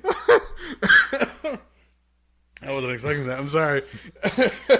It seemed like it made sense at the time. Now that I'm reviewing it in my head, it's not quite as clear as I hoped it to be, but well, whatever. It works for the show. Don't worry about it. Yeah, fuck it. But no, you're right. I mean, at that point, like, what more can be said? It's already been done. What the fuck? Yeah. So,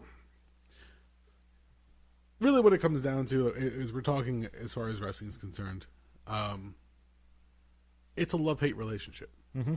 You'll get roped in. You'll find things that you like. If you don't find it on the main product, as far as WWE is concerned, what people, I hope, more and more realize, especially fans of WWE, is that there's more options out there. Oh yeah, it's not just a vacuum where Vince says all and controls all. You can find other shows. You can go out there and find Ring of Honor. You can find, if you want, TNA. If you want, watch AEW. There's a bunch of different places out there you can watch. And not just those companies. Like you mentioned before, we're in a hotbed of the independent scene. I always tell people, even if you don't even like any of them, and Ring of Honor is actually kind of shitty nowadays. Sadly, yeah. There are faltered. More and more stories coming out about how awful they are, how bad their attendance is, and some really, really shitty practices by some of the people who currently work there. Well, it's also owned by Sinclair Broadcasting. They're not exactly the cleanest people in the world. I mean, Jesus Christ. And that's a corporate entity, so yeah, they're fucking dirty as fuck. But even New Japan could not run it quick enough away from them after some of those bombed shows they had. Some friends of mine, actually, they went to go see the Ring of Honor New Japan joint show they did at Madison Square Garden the day before WrestleMania, that Saturday. And they said, yeah, it was a very, very large amount of fans showed up to the event dressed as chairs. That took me a second. And they ended up getting tickets dirt-ass cheap. I think they got in for like $20-$25 when initially they were selling them for crazy amounts of money. Yeah, because nobody fucking showed up. They were hoping they were going to draw more, but... Well, yeah, but that was because, unfortunately, the New Japan roster that they sent wasn't the most sterling roster they could send, and also the Ring of Honor roster at that point kind of sucked. But the other thing that kills it, too, is you can even look at, there's tons of independent promotions that are doing all kinds of wild stuff, like AIW, Absolutely Intense Wrestling out in Cleveland's got an excellent reputation. They do a really cool mix of bringing in new guys and bringing in legends. Okay. GCW is hot as fuck right now. That's true. Christ almighty. I was trying to go to the last couple of their shows. They sell out so quick you can't even fucking get tickets to that. We had to buy, me and a friend of mine, we bought tickets to their deathmatch tournament. That was the first weekend in June. Christ, we bought those tickets in like March. And the show still sold out in like a couple of days. We just happened to catch fourth row. Okay. But yeah, like a day or two later, he texted me and said, "It's a good thing we got them when we did. They're sold out." Like they're traditionally when they put up the tickets for Joey Janela's Spring Break, which they're up to the fourth volume, which will be coming this coming April. Which still fucking blows my mind, but that's a different story. That's another story for another day. Those tickets usually go on sale, usually late December, early January. Those are another ones. They sell out in days.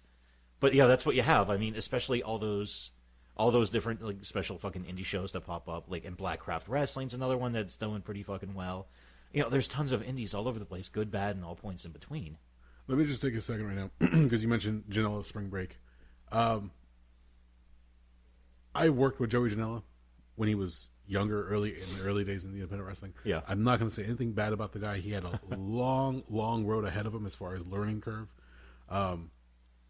It blows my mind to know the guy that I saw in the locker room back then is the guy that I see now on social media and on these shows. Yeah. And again, I talk enough shit about other people as far as like Cena and everything else. Yeah.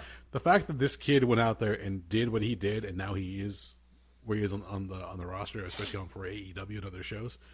Good on him. Fuck, dude. Like, I never would have imagined Joey Janela's Spring Break would have been a name of an event or a show. One of the hottest tickets of WrestleMania weekend, for fuck's sake. So when that, like the first one that happened, I was like, holy fuck, really? All right, cool. I don't know what's going on, but good for him. And then slowly but surely, like that ball just kept rolling downhill and kept picking up steam. It was like, all right, dude, have fun. Because if I was going to sit there in the locker room where we were at the shows back then, wherever we were in New Jersey, and you told me to pick one guy that's going to fucking headline a show or be like the main guy that the show is promoted around, he would not be anywhere on the list. There were other guys that I thought were way more talented and could, really, really carry a company or a show. Never would I thought he would have been the one that they picked.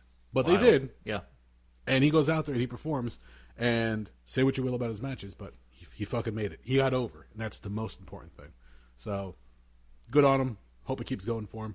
And I hope his body doesn't fucking fail him, because I've seen some of the spots he does. Boo! Yeah, he's holy shit. he's fucking going for it in some of the fucking matches he does. He went for it back then, so I can just imagine each time he has to go bigger and badder. So, I mean, Jesus Christ! Everybody's seen the clip of him and Zandig going off the goddamn roof in South Jersey through the fucking clusterfuck of light tubes and AIDS-infected needles and exploding tables and crazy horse shit and literal horse shit and just like Jesus fucking Christ. But and God bless Zandig, because I mean Zandig I think was like, I got to protect this kid as much as I can, because this kid's fucking crazy. Yeah, and that's the other thing is let's not forget, that's the most important thing about the entire aspect of wrestling. It's all fucking choreographed. Yeah. Fucking kayfabe out the window.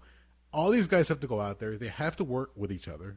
It is just that. You work with one another. Yeah. It's, the two wrestlers, or if it's a tag team, whatever the case is, the referee in the ring, the announcer, the promoter, everybody has to come together to make these shows happen. It's amazing that some of these shows even get pulled off sometimes with all the bullshit that happens behind the scenes. But you have to make sure that it goes off. You entertain the fans. You want them to get excited. You want them to get ravenous and want more so they can come back for the next show. Again, like I said, with Janela's, the fact that he has a following the way it is right now, good on him, because he's hitting all those points. If you can do that, AEW is another good example right now. With all the guys that they have on their roster, they're having people talk. And they also have, again, we mentioned before, the Khan family that owns the Jacksonville Jaguars and other sports teams. They have the money, they have the resources to help them out and get them to where they want to be. It's all on them now. If they shit the bed, it's on them. They've got the money, they've got the resources, they have the talent. If they don't make it work, then, there's always Vince. Yeah. That's really what it comes down to. Well, I always default to what a friend of mine says. My friend Joe from At Odds with Wrestling. Also, Longbox Heroes and the soon-to-be-named Podcast Network. Ooh. A lot of pro plugs in there. Got to get them in. He's no fan of Cody Rhodes. Kind of indifferent towards him, I think. Not exactly a huge fan of Kenny Omega. Hates the Young Bucks and thinks Jericho's a bit of a tool. Okay. But as he said, there's a lot of really good guys working there, and on their behalf, I hope they make a lot of money. Yeah. And good for them. And that's what you want, because again, it's a group effort. Everybody goes out there. The recent story that I heard, Jake the Snake Roberts talking about the program that he and Macho Man did with the snake biting Macho Man's arm. Oh yeah, 91. And the whole craziness of, we're gonna do this angle, and Macho Man gets all fucking paranoid and pissed off, and forces Jake to have the snake bite Jake first to prove that it's not poisonous. Mm-hmm. He's like, what the fuck are you talking about? He's like, oh yeah, snake bites Macho dies, somebody gets the Intercontinental Championship. I'm not stupid. Yeah. And he goes, Macho, nobody's trying to fucking kill you. Because I'm not, I want to see it bite you first. Don't take any antidotes. Don't take any serums. No nothing. I just want to see the venom go through your veins. And fucking Jake's just pissed off. I'm like, what the fuck, man? We're out there to make money. We're out there to make it look good. We're going to do this as clean as possible. But the snake has to fucking bite you. Yeah. And if you were a kid watching that on a Saturday morning, like I was, and you saw it, like, holy shit. Oh, yeah, especially when the blood starts running down Savage's arm, because the snake kept, like, latching on, like, digging in, then, like, relatching and digging, so it was just boom, boom, boom, boom, boom. My favorite part of that story was that Jake was so pissed off at that point that he had to have the snake bite him cold. So it bites him on his leg. I don't remember if it was on his calf, near his ankle, whatever the case was. But you obviously couldn't see it because at that point, you know, he had his tights and boots on. Yeah. But the snake had to bite Jake first. He was pissed off that he even had to prove the fact that the venom was not, or the snake was not venomous or poisonous. So he said, well, fuck this. You don't see it on camera. But Jake talks about it when he pulls out Damien, or whichever Damien it was at that point.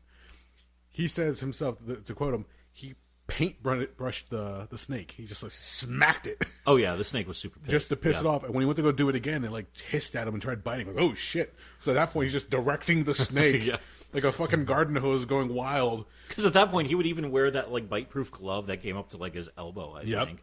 And then he just fucking aimed it at Savage's arm, and it latches on. To that point, you can tell the snake is just mad. Oh, yeah. So it's just biting at whatever could and just gnawing on his forearm. And the excitement with which I'm recalling this just shows you, like, they did their job. The best scene about that is Piper comes running down to try to help out. Piper has got a fear of snakes as it is. Yeah. And they're trying to get Randy on the fucking gurney to get him out of there. Miss Elizabeth comes down for the dramatic effect of her crying and calling out Randy's name. That's not helping anything because now Savage runs back in.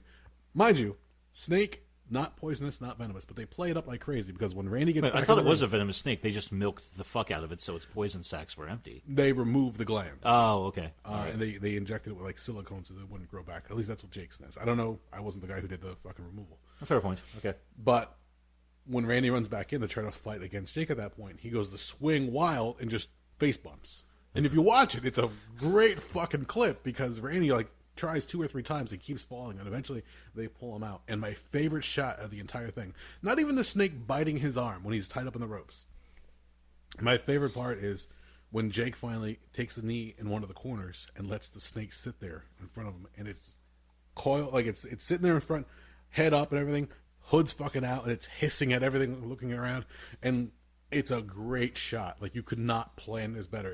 As they're removing Randy Savage from the ring, you have Jake the Snake and his fucking little monster in front of him, just pissed off. Mm-hmm. I'm thinking to myself, holy shit, that's he so just great. like dives out and rolls out of the ring like quicker than a hiccup, if I remember right. Yeah, and the fact that worked so well and that built a program for them, like people were dying to see what happens, and that's what it should be. That's what wrestling should evoke from you as far as an emotion.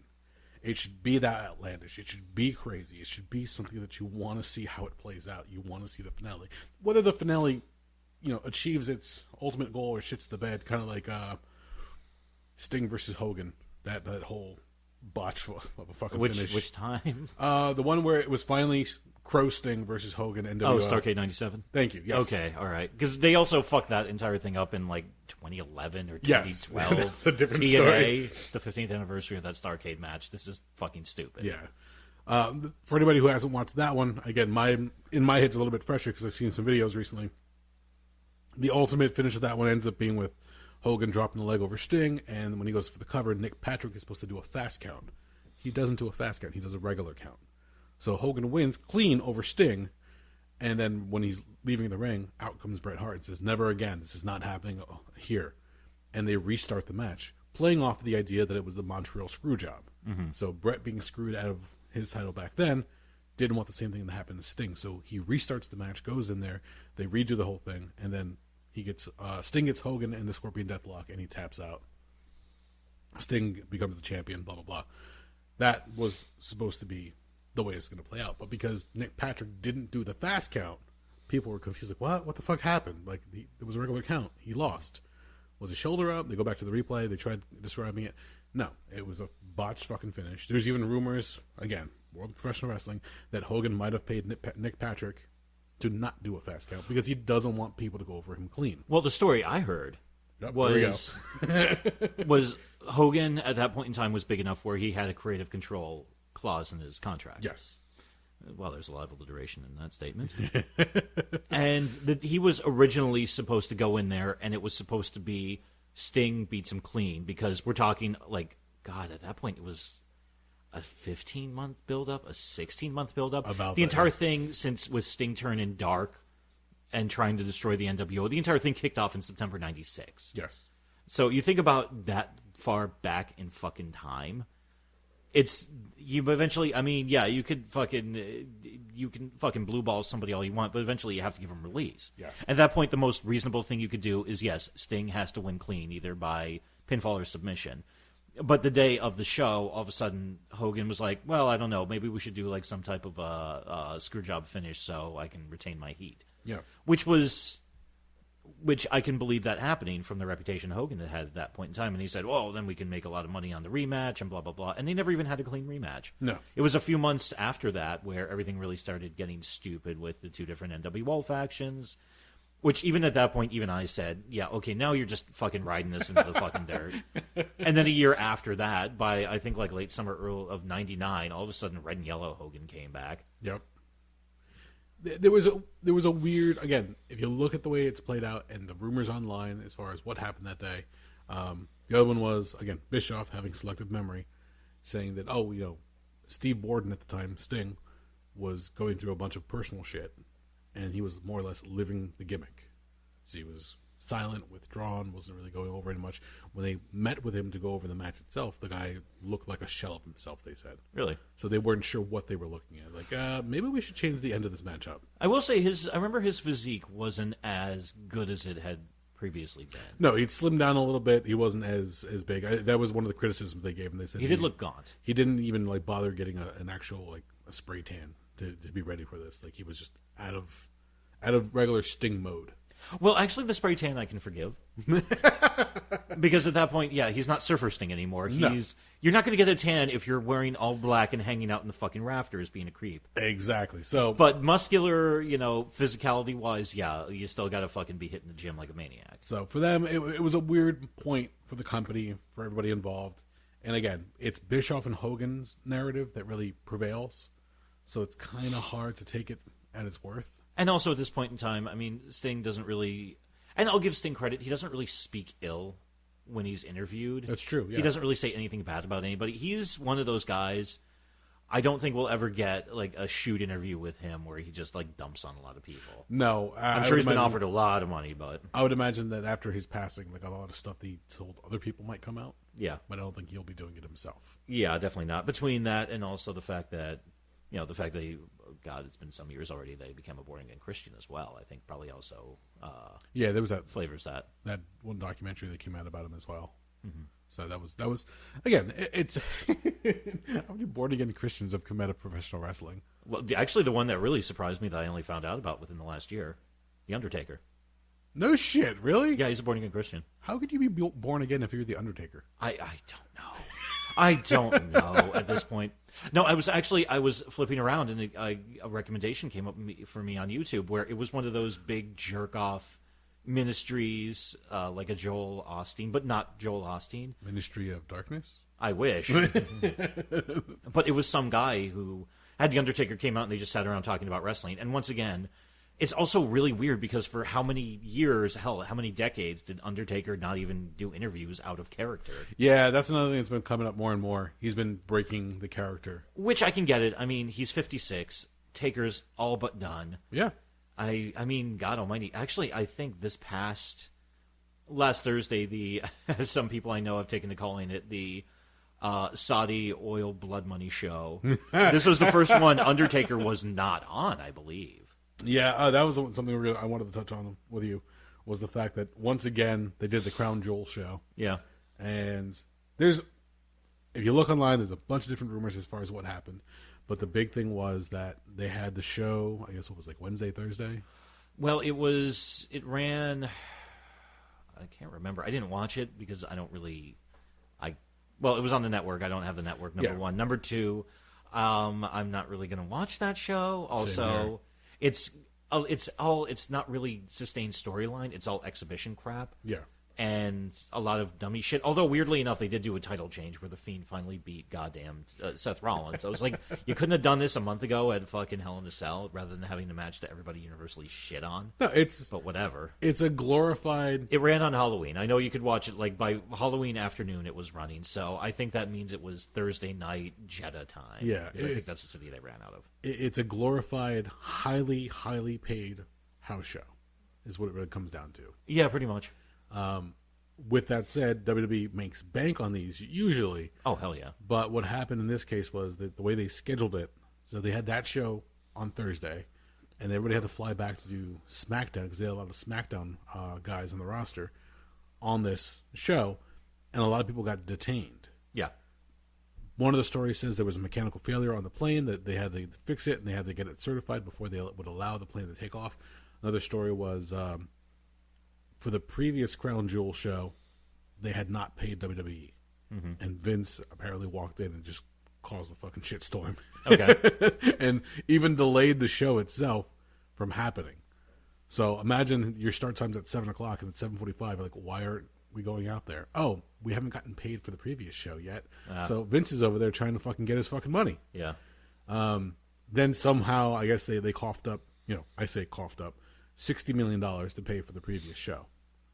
And I don't know how they're handling payment for this show, but the show went on. You had something. If you were a fan and you needed to watch it, it was, like you said, it's on the network. But then there were a bunch of different tweets and a lot of stories coming on social media that a lot of guys were delayed, so they had to do a change-up on SmackDown. Brock Lesnar was brought in to be on that episode of SmackDown. They were going to hold off for him showing up until the following week, I believe, because I guess they're going to be putting the show also on Fox Sports 1. Yes. So they wanted to have that be a special segment for that night. They had to do it earlier. It was just back and forth, a bunch of different things. But really what it came down to is a lot of the talent said, never again, not going out there. And I don't know how voluntary those shows are. Like, if you say, I'm not going to Saudi Arabia, and then WWE can pretty much say, all right, fine, we're going to job you out for the next year. Congratulations. If you're high enough on the roster, you can get away with saying no, because the only two people, as far as I know, who are saying no right now are Daniel Bryan and John Cena. Wow, really? Yeah. Okay. Well, that, and the other one is, interestingly enough, the biggie is Sami Zayn, but he's actually not allowed to be on it because he's Syrian.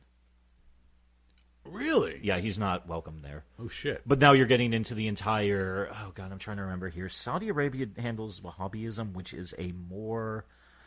Oh, fuck me. I'm trying to remember. That is kind of a more fundamentalist offshoot of Sunni Islam, I think. I love how... Nobody can see this, but you have your hand on your head, and you're really, really trying to pull this logistical information for a fucking wrestling show. Well, no, this is the interesting stuff, because now this plays into international politics and so on and so forth. But yeah, anyway, Iran and Saudi Arabia have different Sunni and Shia, opposite what have yous. Yes. And whichever one, Syria is the same brand as Iran, and they're a little bit friendlier with Iran, so that usually leads to bad blood. And didn't they have the first women's match this time around as well? You know, I'll give them credit for that. They did have Natalya versus Lacey Evans. Yep. Granted, they had to come out wearing those weird-looking T-shirts because, well, it's still a fucking theocratic country when you get down to it. A theocratic monarchy, I believe it technically is. Now that makes me wonder, did they sell cornflakes overseas? Oh, no, they'll just say, yeah, if they... homosexuality is still punishable by death. Oh, okay, sorry. Yeah, they're still, like, let's not get ahead of ourselves here. Saudi Arabia is still kind of a shitty country with that kind of stuff. Yeah. You know, and take it for what you will. I don't single out Islam to shit on. I generally have a disdain for every organized religion. I have a disdain for the religion, but not for the people within the religion. Okay, fair. I will be generally kind to everybody as long as they are with me. But on the same account, I also bring up the fact, if you want to live by a wacky set of rules because of your interpretation of a 2,000-year-old holy book, knock yourself out. If you start telling me how to live my life, now we're going to have a giant fucking issue. Yes. And actually, want to hear something else interesting? Yes. So, this also popped in my head. With a lot of the stuff going on right now, between ratings being down and general disapproval with that and all the weird controversies coming out from Saudi Arabia, even though allegedly they did sign one of the distro deals with one of the Saudi companies to bring WWE television to one of their networks, WWE stock is down huge. How huge? Let's see. Well, I can tell you this much. It's been bouncing around between $65 and I think $72 since the summer. Because when I saw it drop to about $70, I sold mine off. Whoa, I didn't even realize it got that high. Okay. It's currently at $55. Wow. Actually, I will say this. If I could go back in time, I'd go back to... I picked up 20 shares of it in, I think, 2015 for about $14. Wow. And actually, here's the killer. Last spring, I think around April, May, it popped to like $95 a share. Damn. Okay. I wish I'd sold them, but I was like, let me just ride this one out. And then finally I saw it slip and. When we hit 70, I was like, I've made my money. I'm good. Kind of like how I saw Netflix kind of been on like a steady decline. Yeah. And I just said I can't remember what they dropped down to, but I said, once again, I wish I'd bought a hell of a lot more, and I wish I'd sold Netflix when they were at like $3.90. Yeah. As opposed to when I bought it at like $110. But I made money, so I can't talk too much shit. Yeah, but, no, it's potential, not actual. But yeah, it is what the fuck it is. Now I'm just with the WWE once again. I'm also doing the same thing of I keep setting price notifications. If it drops down to this, let me know. If it drops down to this, let me know. If it gets back down to like $15 a share, I think I'll pick some up again. No, but I'm surprised with all the back and forth as far as the Crown Jewel shows and should they be doing that, and it's just a money grab, whatever the case is. I'm surprised they're still doing them, but I guess the deal or the partnership is good enough for now. It was 10 years, and I want to say, and please let me know if I'm wrong, I believe it was 10 years, $10 million a year. So where did the $60 million come from? I have no idea where that $60 million came from. And also keep in mind, I'm working off of a story I heard last spring that may or may not be correct. Because now they're doing the shows biannually, I believe. Okay. They do one in late spring, and they do one... in the fall. Yeah. Well, if that's the case, then if $60 million is the accurate number, again, this is all what I've read online, if that's the case, then they probably said, shut up, here's your next 4 shows. Go out there and perform. Well, I mean, we definitely know for a fact, even with all the trouble they've been having with the cost of oil and the way that their state economy is, the Saudi royal family is still filthy with money. Yes. But I wonder, because the other part was, for as much as some talent was left behind waiting for things to get repaired or for them to be able to depart, a lot of the other higher-ups left early on their own flights. Mm-hmm. So not everybody was left in Saudi Arabia. Well, one of the funniest things I read about the show is the very first match was Brock Lesnar versus Cain Velasquez. Because as well as I do, as soon as the match was over, and the entire match I think was only like 2.5 minutes. Yeah. But also at that point they probably said, Brock, okay, Cain doesn't really know what he's doing out there yet, so go out there and you're going to have to spoon feed him this match. And Cain just tried to do whatever the fuck he can. As soon as that match was done, I'm sure Lesnar went into the back, took a shower, and said, where's my car to take me to the airport, to my plane, to get me the fuck out of this country? I want to go back to my fucking farm and stare at moose because I hate every human being alive. Oh, man. Yeah, again, weird shit, but that's the world of professional wrestling. Well, with the amount of money that it gets, it is what the fuck it is. But it's... Yeah, I'm trying to look at... 10 year... April 27th, 2018, they did Greatest Royal Rumble. That was the first one, and that was the first in a 10-year strategic multi-platform partnership between WWE and the Saudi General Sports Authority in support of Saudi Vision 2030, which was their huge reform plan to say, hey, everybody, we're cool. You know all that stuff about murdering Jamal Khashoggi in our embassy in Turkey, or the shitty treatment of women, or the shitty treatment of other religious minorities, or the general puritanical way we conduct our societies? Yeah. Don't pay attention to that. We have wrestling. Yeah, don't know if that's the best way to go about it. But it's think about it. The entire thing is a fucking PR. Oh, absolutely, yes. That's all it fucking is. So. Although I did find the story, here it is right here. Fox Business News one day ago. Saudi Arabia finally pays WWE for the Crown Jewel broadcasts. Okay. Come on, phone. You can do it. I know you're a 5S. Almost there.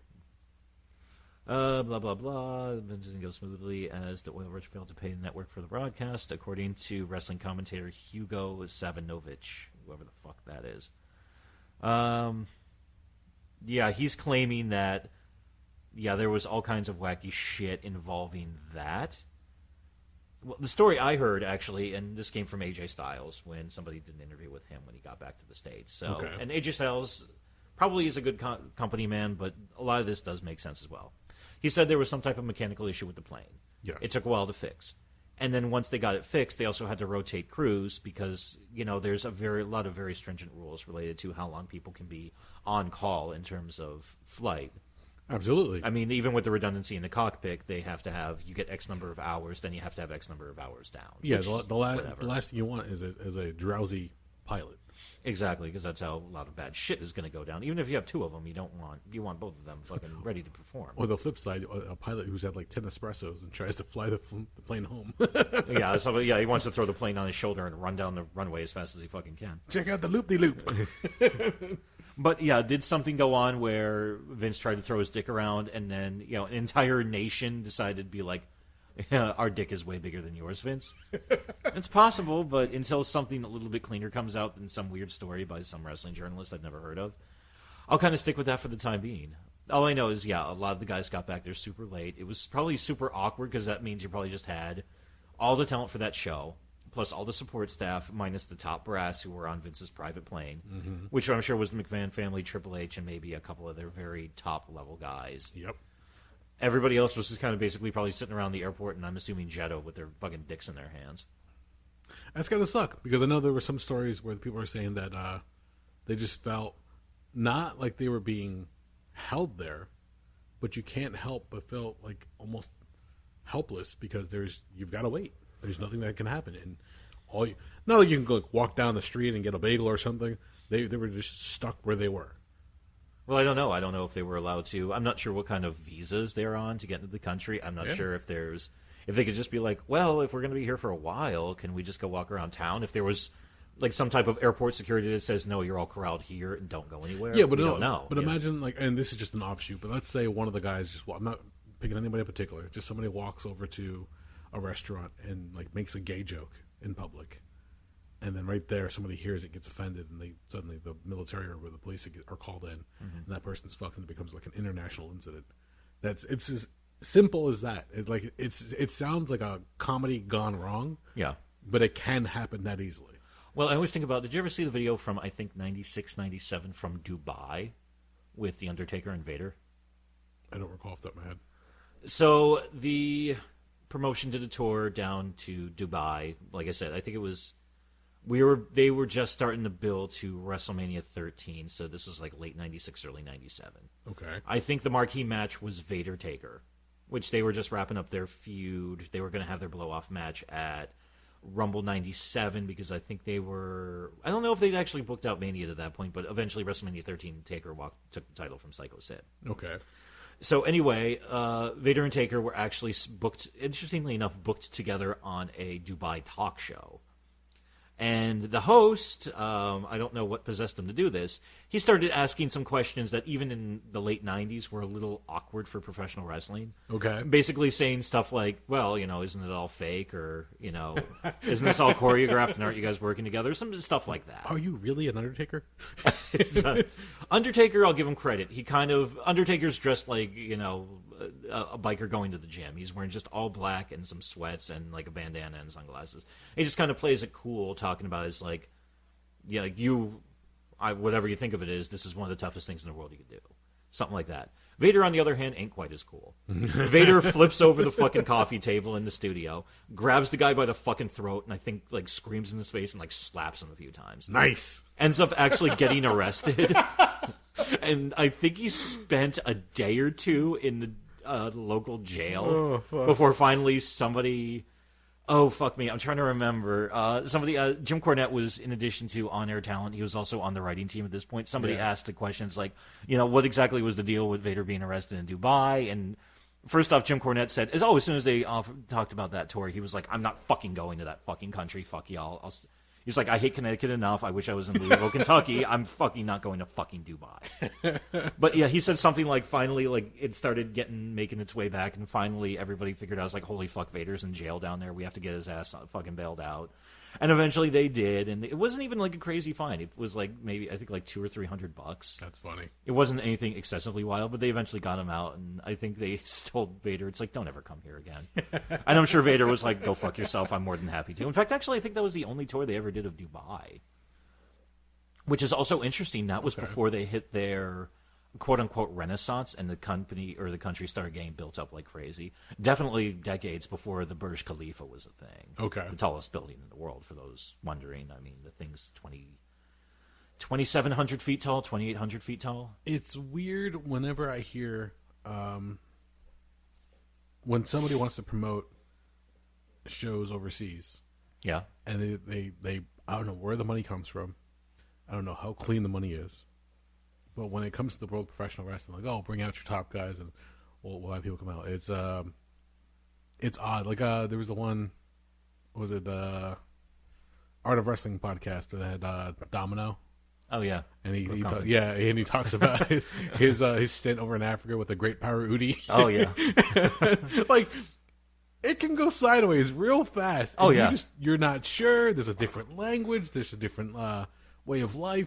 And if you say the wrong thing, or if you smile the wrong way, or anything can go wrong, and you can be stuck in, pretty much a shithole, depending on what your accommodations are, because you're not there, going to be set up in a lavish luxury hotel. Mm-hmm. They're going to give you whatever accommodations that are available at the time. You're going to be there for maybe a day or two, hopefully, and you're there to do a job. And you've got to be careful because in some of these countries, they still believe that this is fucking real. Oh, yeah. They were calling him bomb threat. My favorite story that came out of that was when the plane landed in, not Abuja, in Lagos, the coastal city in Nigeria. And Cliff Compton and Super Festus, a.k.a. Luke Gallows, get off the plane. The one security guard, and honest to God, security guard walks up to Luke Gallows, grabs his hand and says, "You are fighting the Great Power Udi." And he looks at him and he's like, "Yes, in Abuja." And the security guard looks at him and goes, "I want to break your hands." And it's like, what the fuck? Oh, my God. Oh, a quick update. I don't know if you heard about this. Earlier this year, Power Udi was arrested. For what? Murdering his wife. Oh, Jesus. Wait, is it storyline? As far as I know, no. Okay. I believe he I gotta ask. All right, let me go back to the old Google machine here. Oh, God. Power Udi. It's one of those shows that I regret not going to. He actually came into one of the independent shows that we used to run with. And I stayed home that weekend, so I missed the Great Power Udi with his saxophone. What? Yeah. You could have been in the same building as Power Udi? I could have been. Well, if it makes you feel any better, we were in the same state with the Great Power Udi at one point. I'm ashamed of you, man. Oh, this was a while ago, actually. Pardon me. No, all right, which wife was it? Okay, October 24th, 2017, actually. Wow, okay. Nigerian wrestling champion Power Udi arrested over wife's death. Wow, this thing is not loading. It does not like this fucking website at all. I'm having recollections of when Jimmy Snuka was arrested for the accidental death of his... Oh, the girlfriend who slipped on the side of the road when they were going to pee. Yeah, that was a hard one to stomach still, but hey. Oh, good to know. Power Udi is also on Twitter. Oh, no. Yeah, wow, fucking... I don't know. I just tried to pull this up on my phone, and my phone is not having it. So I think Power Udi's got the fix in on this one. You might be on some kind of list now because you actually looked up the Great Power Udi. It was a list very similar to the one in The Simpsons where, they get a printout at the White House, and it's like, they look at Al Gore, and they're like, "Sir, somebody bought your book." "Oh, this calls for a celebration." Oh, good God. Let's see. Renowned wrestler John Uti, a.k.a. Power Udi, 55 years old, was on Tuesday hauled up before... Okay, this is being translated. Okay, this is a weird one. Yeah, was hauled up before an Ebute Meta Magistrates Court in Lagos for allegedly killing his wife, Toyin Udi, aged 38. He was around on 2 counts of murder and disrespect of corpse. Wow. Weird. Yeah. Okay. Wow, this is wild. I could say some things right now, but it would just be really dark. Say it. Did he cut a promo over her after the deed was done if he actually took her life? No, he just played the saxophone. Oh, okay. Wearing a diaper. I'm sorry. God damn it. Good lord. All right, I think we just beat that one into the ground. Yeah. I was going to throw something in there about him pulling out the red card and screaming, "You're going down," before headbutting her to death. Oh, damn it. Yeah, I got nothing else to work with. There's not exactly This sounds like a horrible episode of Metalocalypse now. He does look good, though. Here's a picture of Power Rudy for you. Jesus Christ. He doesn't look bad. No, but he's just big. Yeah. Like his head's huge. Oh, yeah. Well, I do love the stories that they even tell that, yeah, he's like a legit tough motherfucker because, like, even Cliff Compton even said when they were doing the press conference thing in, I think, Georgia, that they recorded for Nigerian television, which that's the most insane sentence I think I've said today. Yeah, like, Cliff Compton, he was like, at one point, he was like forearming him in the head with, like, the meaty part, like, of the muscly part of the forearm. And Udi was no selling it, so he's like, "All right, motherfucker," and he just started like throwing like the bone into his face as hard as he could. And Power Udi was like bleeding all over the place, and he still wouldn't sell a fucking nothing. Like even Gallows picked up a chair and started railing him in the fucking skull, and he still wouldn't fucking react. Great power, Udi. That's why. Yeah, fair. Or even in the match in Lagos, Cliff Compton dropped to his knees and punched Udi right in the cock as hard as he could. And I think Udi just like grunted and just looked at him. Has anybody tried grabbing the saxophone and throwing forearms and elbows at that? That might be the source of his power. Oh, kind of like how you couldn't hurt Brandon Lee, you had to hurt the Crow. Exactly. Yeah, or the Undertaker in this case, you have to take the urn. Oh yeah, and then you can defeat him. Yeah, and then he turns into Marty Jannetty and very easily beatable. You just reach inside the fucking saxophone. There's something in there, some like spirit animal or something. Oh, the fucking great Power Rudy. That's where he keeps his fucking stash for the night. Goes back to the hotel room.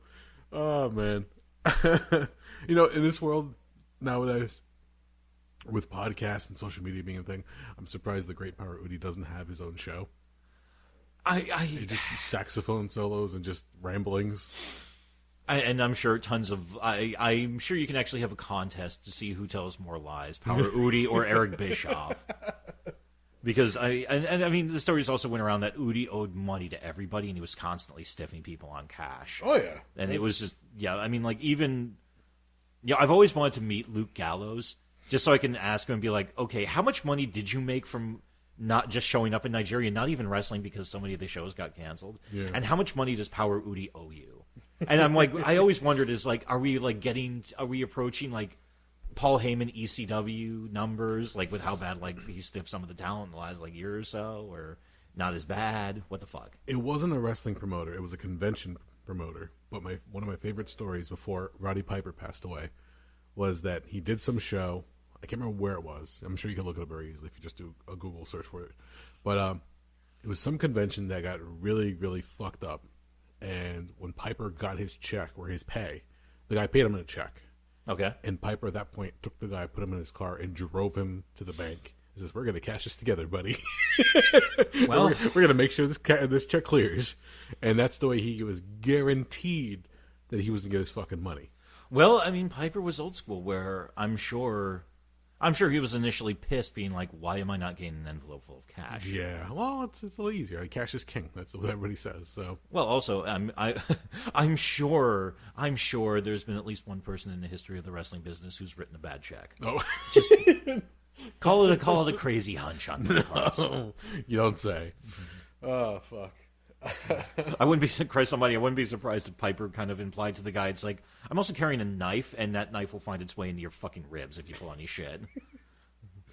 The world of professional wrestling, it's always fun. See, it doesn't matter if you fall out of love with it. It doesn't matter if you drift away from it. There's countless amounts of stories that you can always go back to. You can listen to weird shit that happens. I mean, I mentioned the mass transit incident earlier. Mm-hmm. I found videos like recently, like months recently, that they still talk about that fucking night. Oh yeah, that's if you go. And New Jack's done a shit ton of shoot interviews. Oh yes, a lot of shoot interviews. Some of them you could tell are better than others because some of them I think he's a little bit more sober than others. Yeah. But yeah, he can't get tried for it again because of the double jeopardy laws. But yeah, he's more than happy to fucking tell the story. And he'll even say, like, on some of the interviews, it's like, "Oh yeah, I cut the shit out of that boy." Well, my favorite quote that he said, it was his words. He said, "He told me he wanted me to cut him. Mm-hmm. He said my forehead's a pussy, so I fucked it." I was like, "Holy shit!" And then, when I heard that, I had to make sure like the TV, like the volume was low. Like, holy fuck, that's what are you saying? You don't say that at a 17-year-old's fucking head. But oh Jesus. Well, the funny thing is, and New Jack's a good example. I love like Do You Shoot stuff, kayfabe commentaries. I love hearing those stories where. Man. You know, as much as I enjoy wrestling, the seedy underbelly of wrestling fascinates me even more because I'm a fucking weirdo. Absolutely, yeah. But I absolutely love... I mean, and actually the funny thing is, New Jack, when he's sober, he's remarkably charismatic. Like, I can listen to him talk all fucking day long. Like, he's just having fun. Like, I'll never forget there's that one clip where they're doing... This is probably like 8 or 9 years ago now, I think. They're doing You Shoot video. They've got Jim Cornette sitting in a hotel room somewhere, and I think it's somewhere in Philadelphia. Okay. And then all of a sudden there's a knock at the door, and New Jack and Mustafa walk in. And New Jack walks in singing "Why Can't We Be Friends" by War. And they actually have a heart-to-heart because I think it was the first time that New Jack, Mustafa, and Cornette had talked since the Gangstas had left Ohio Valley, or no, not Ohio Valley Wrestling, Smoky Mountain Wrestling on relatively bad terms. Okay. So when they get in there and they start talking about everything how it went on and they just kind of have an impromptu thing for like 15 minutes or so. And it's just New Jack telling crazy stories about, oh yeah, like the one time like some kid walked up to him and said, "New Jack, it's nice to meet you," and shook his hand. They looked at his hands and like wiped down his pants, and he tells the kid, he's like, "Get over here. What did you do that for?" And he's like, "Oh, my daddy says if I touch any of y'all, the black will get on me."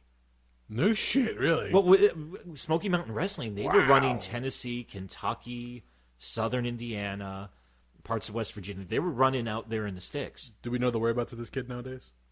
I'm sure he's somewhere in Kentucky, Tennessee, West Virginia, or Southern Indiana. Safe from New Jack, though. Probably. Okay. I mean, this was in a place where, the cops would fucking have to sometimes take him into town because... They were constantly, They told New Jack, go out there and make white people mad. And he was like, I can do that. Were there shows where they were actually protesting outside of the venue? NAACP did. Yeah, because they were getting upset. They were inciting racial violence. Yes, they were. Yes, they were. As they famously said they would even have like the disclaimer that said the views of the Gangstas are not necessarily the views of this TV station or Smoky Mountain Wrestling. When he even came out one time, he's like, "I want to send a special shout out to my homie O.J. Simpson. 2 down. More to go." It's just like, whoa. Oh, man. But see, all right, you talk about the seedy underbelly, but this is what pro wrestling really comes down to. I mean, we talked about them coming together, make a show, make it happen, but it's the heel's job to incite the crowd. Yeah. And at that point, it's the face's job to be the proxy for the crowd to come in and shut the heel up. Well, at that point, I guess, like, if your crowd's a lot of, like, rednecks and there may or may not have been card-carrying members of the KKK at those shows and involved in those shows, purely fucking speculation, as the old saying is, then, yeah, okay, then that's his job to go out there and be a fucking heel. And whether they were dealing with the Midnight Express or the Rock and Roll Express or whoever the fuck they were having matches with. But that was... They got one hell of an education, and that helped pave the way for them to get in the ECW. It's so weird. It's so fucking weird. Wrestling is odd.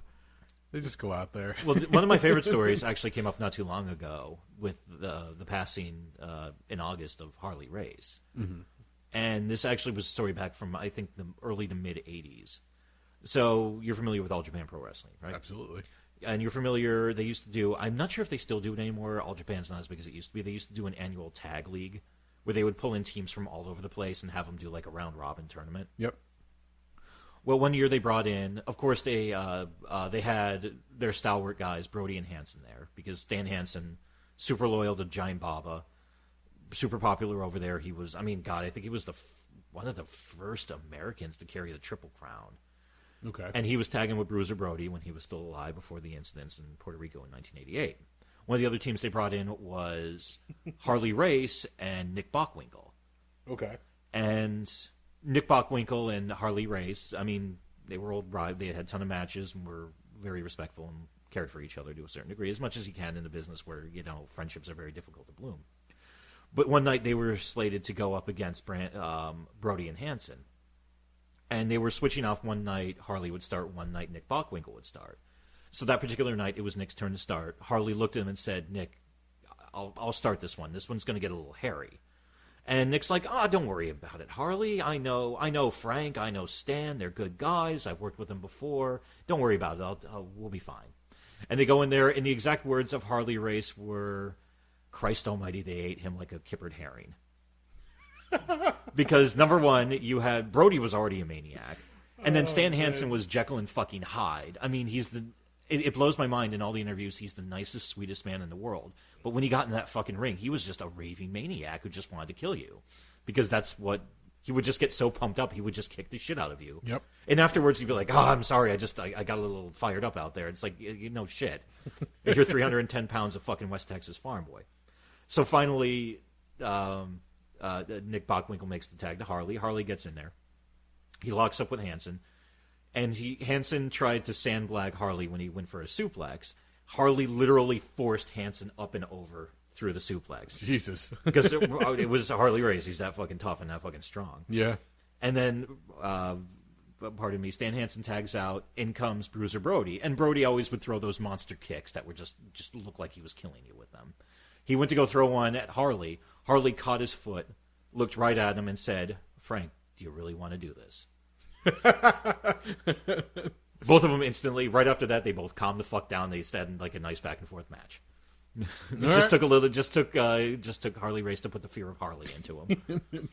Well, also to give a little bit more perspective, again, we talked about WWE scrubbing wrestling history. Yeah. For fans of the pro wrestling world, everybody remembers Hulk Hogan body slamming Andre the Giant is the first time that Andre was body slammed. According to Vince. According to Vince. Yeah. Not true. No. Was it months prior? I don't remember how long earlier before that. But ultimately what it came down to was Harley Race had also body slammed Andre the Giant. Harley Race has slammed him. Stan Hansen has also slammed him. Yep. There have been a couple of guys who have slammed him, but they were... Well, if it happened in Japan, did it really happen? Exactly. And that's what it comes down to, where if Vince is like, all right, as far as the world of WWE or WWF at the time, that's what happened in our history books. In fact, I think in the E proper, there was only one person who ever slammed him, and that was Hogan. I don't even know if Warrior ever did that. No, I don't think Warrior. I don't think Andre had enough respect for Warrior to allow that to happen. No, he did not like Warrior at all. Hence the famous story of the holding the fist out and Warrior knocking himself out on Andre's fist. Great fucking story. Which, yeah, that one I'm not going to tell here. Go look it up. Bobby Heenan can tell that story infinitely better than I can. Just YouTube search Andre Ultimate Warrior fist story. Oh, and no, man. It's not about ass fisting. It could be if you want, but we'll get it. Slashfic is not. This is not the time or place for Slashfic. Not at all. I think we're going to put a cap on it. Okay. I didn't even realize. Yeah, we just kind of got rolling, and here we are. Well, again, being with the format what it is, the show has changed over the years, and what I figured was when you would come and help me out with the show as a stand-in host, essentially. You, like, as you said, you just reacted to whatever news I threw at you. So I figured, okay, how fitting would it be for you to come in? And we did wrestling initially, but then when we come in today, just the last would just be fun wrestling shit. Yeah. So why not? Let's just fucking end cap this. That sounds good to me. It's kind of we finish it where it started. Yeah. Exactly. So anything else? I want to say thank you for asking me to do the show with you in 2012, man. I've actually, at first, I didn't know what to make of it. But I've actually enjoyed this quite a bit over the years, and it got to the point where I've come to look forward to it. Especially, and I also want to thank you for giving me the opportunity to do the horrible events in history. Those were always fun, yeah. Segment, which allowed me to indulge some of my darker urges. And I'm not going to lie, and you probably also already figured this out. I really like telling you some of this stuff because I love seeing that look in your eyes of, is our world really that fucked up? Exactly. No, that's what it came down to. Ultimately, at the end of the day, I always said to myself, if I had the slightest inkling that night you would be laying in bed, eyes wide open, staring into the darkness, contemplating this earth, my job was done. Keep this in mind. You would do the horrible events on the show, and then I'd have to go back and listen to it again. Oh, yeah, you would when you were editing. I had to go back to because I try to listen to the playback just to make sure that nothing gets messed up here or there. And I'm sure a few hiccups have gotten through over the years. But when I'm listening, I will catch more details because I'm like more attentive. I'm not just trying to like take a moment to not speak. I listened to you when you initially read it, but then I'm being more attentive because now I'm looking for any mishaps. Yeah. And at that point, I'm like, "Fuck! Did you? Oh shit!" So yeah, it was a double punch. Yeah. Most of those, so it got me. But no, dude, I appreciate it. I hope it's not the last time that we get to sit down and do this kind of thing. Well, we'll leave the door open. Exactly. We don't know what's down the road. I think you're the first person who has the door open policy. I was going to say, I think I might be the first person to leave the show on good terms, to be perfectly honest with you. Not to shit on anybody who was previously in my chair. Not at all. Not at all. So I think we'll leave it at that. If you've made it this far, as Doug has now for 7 years, thank you for listening. We are the Rabblecast.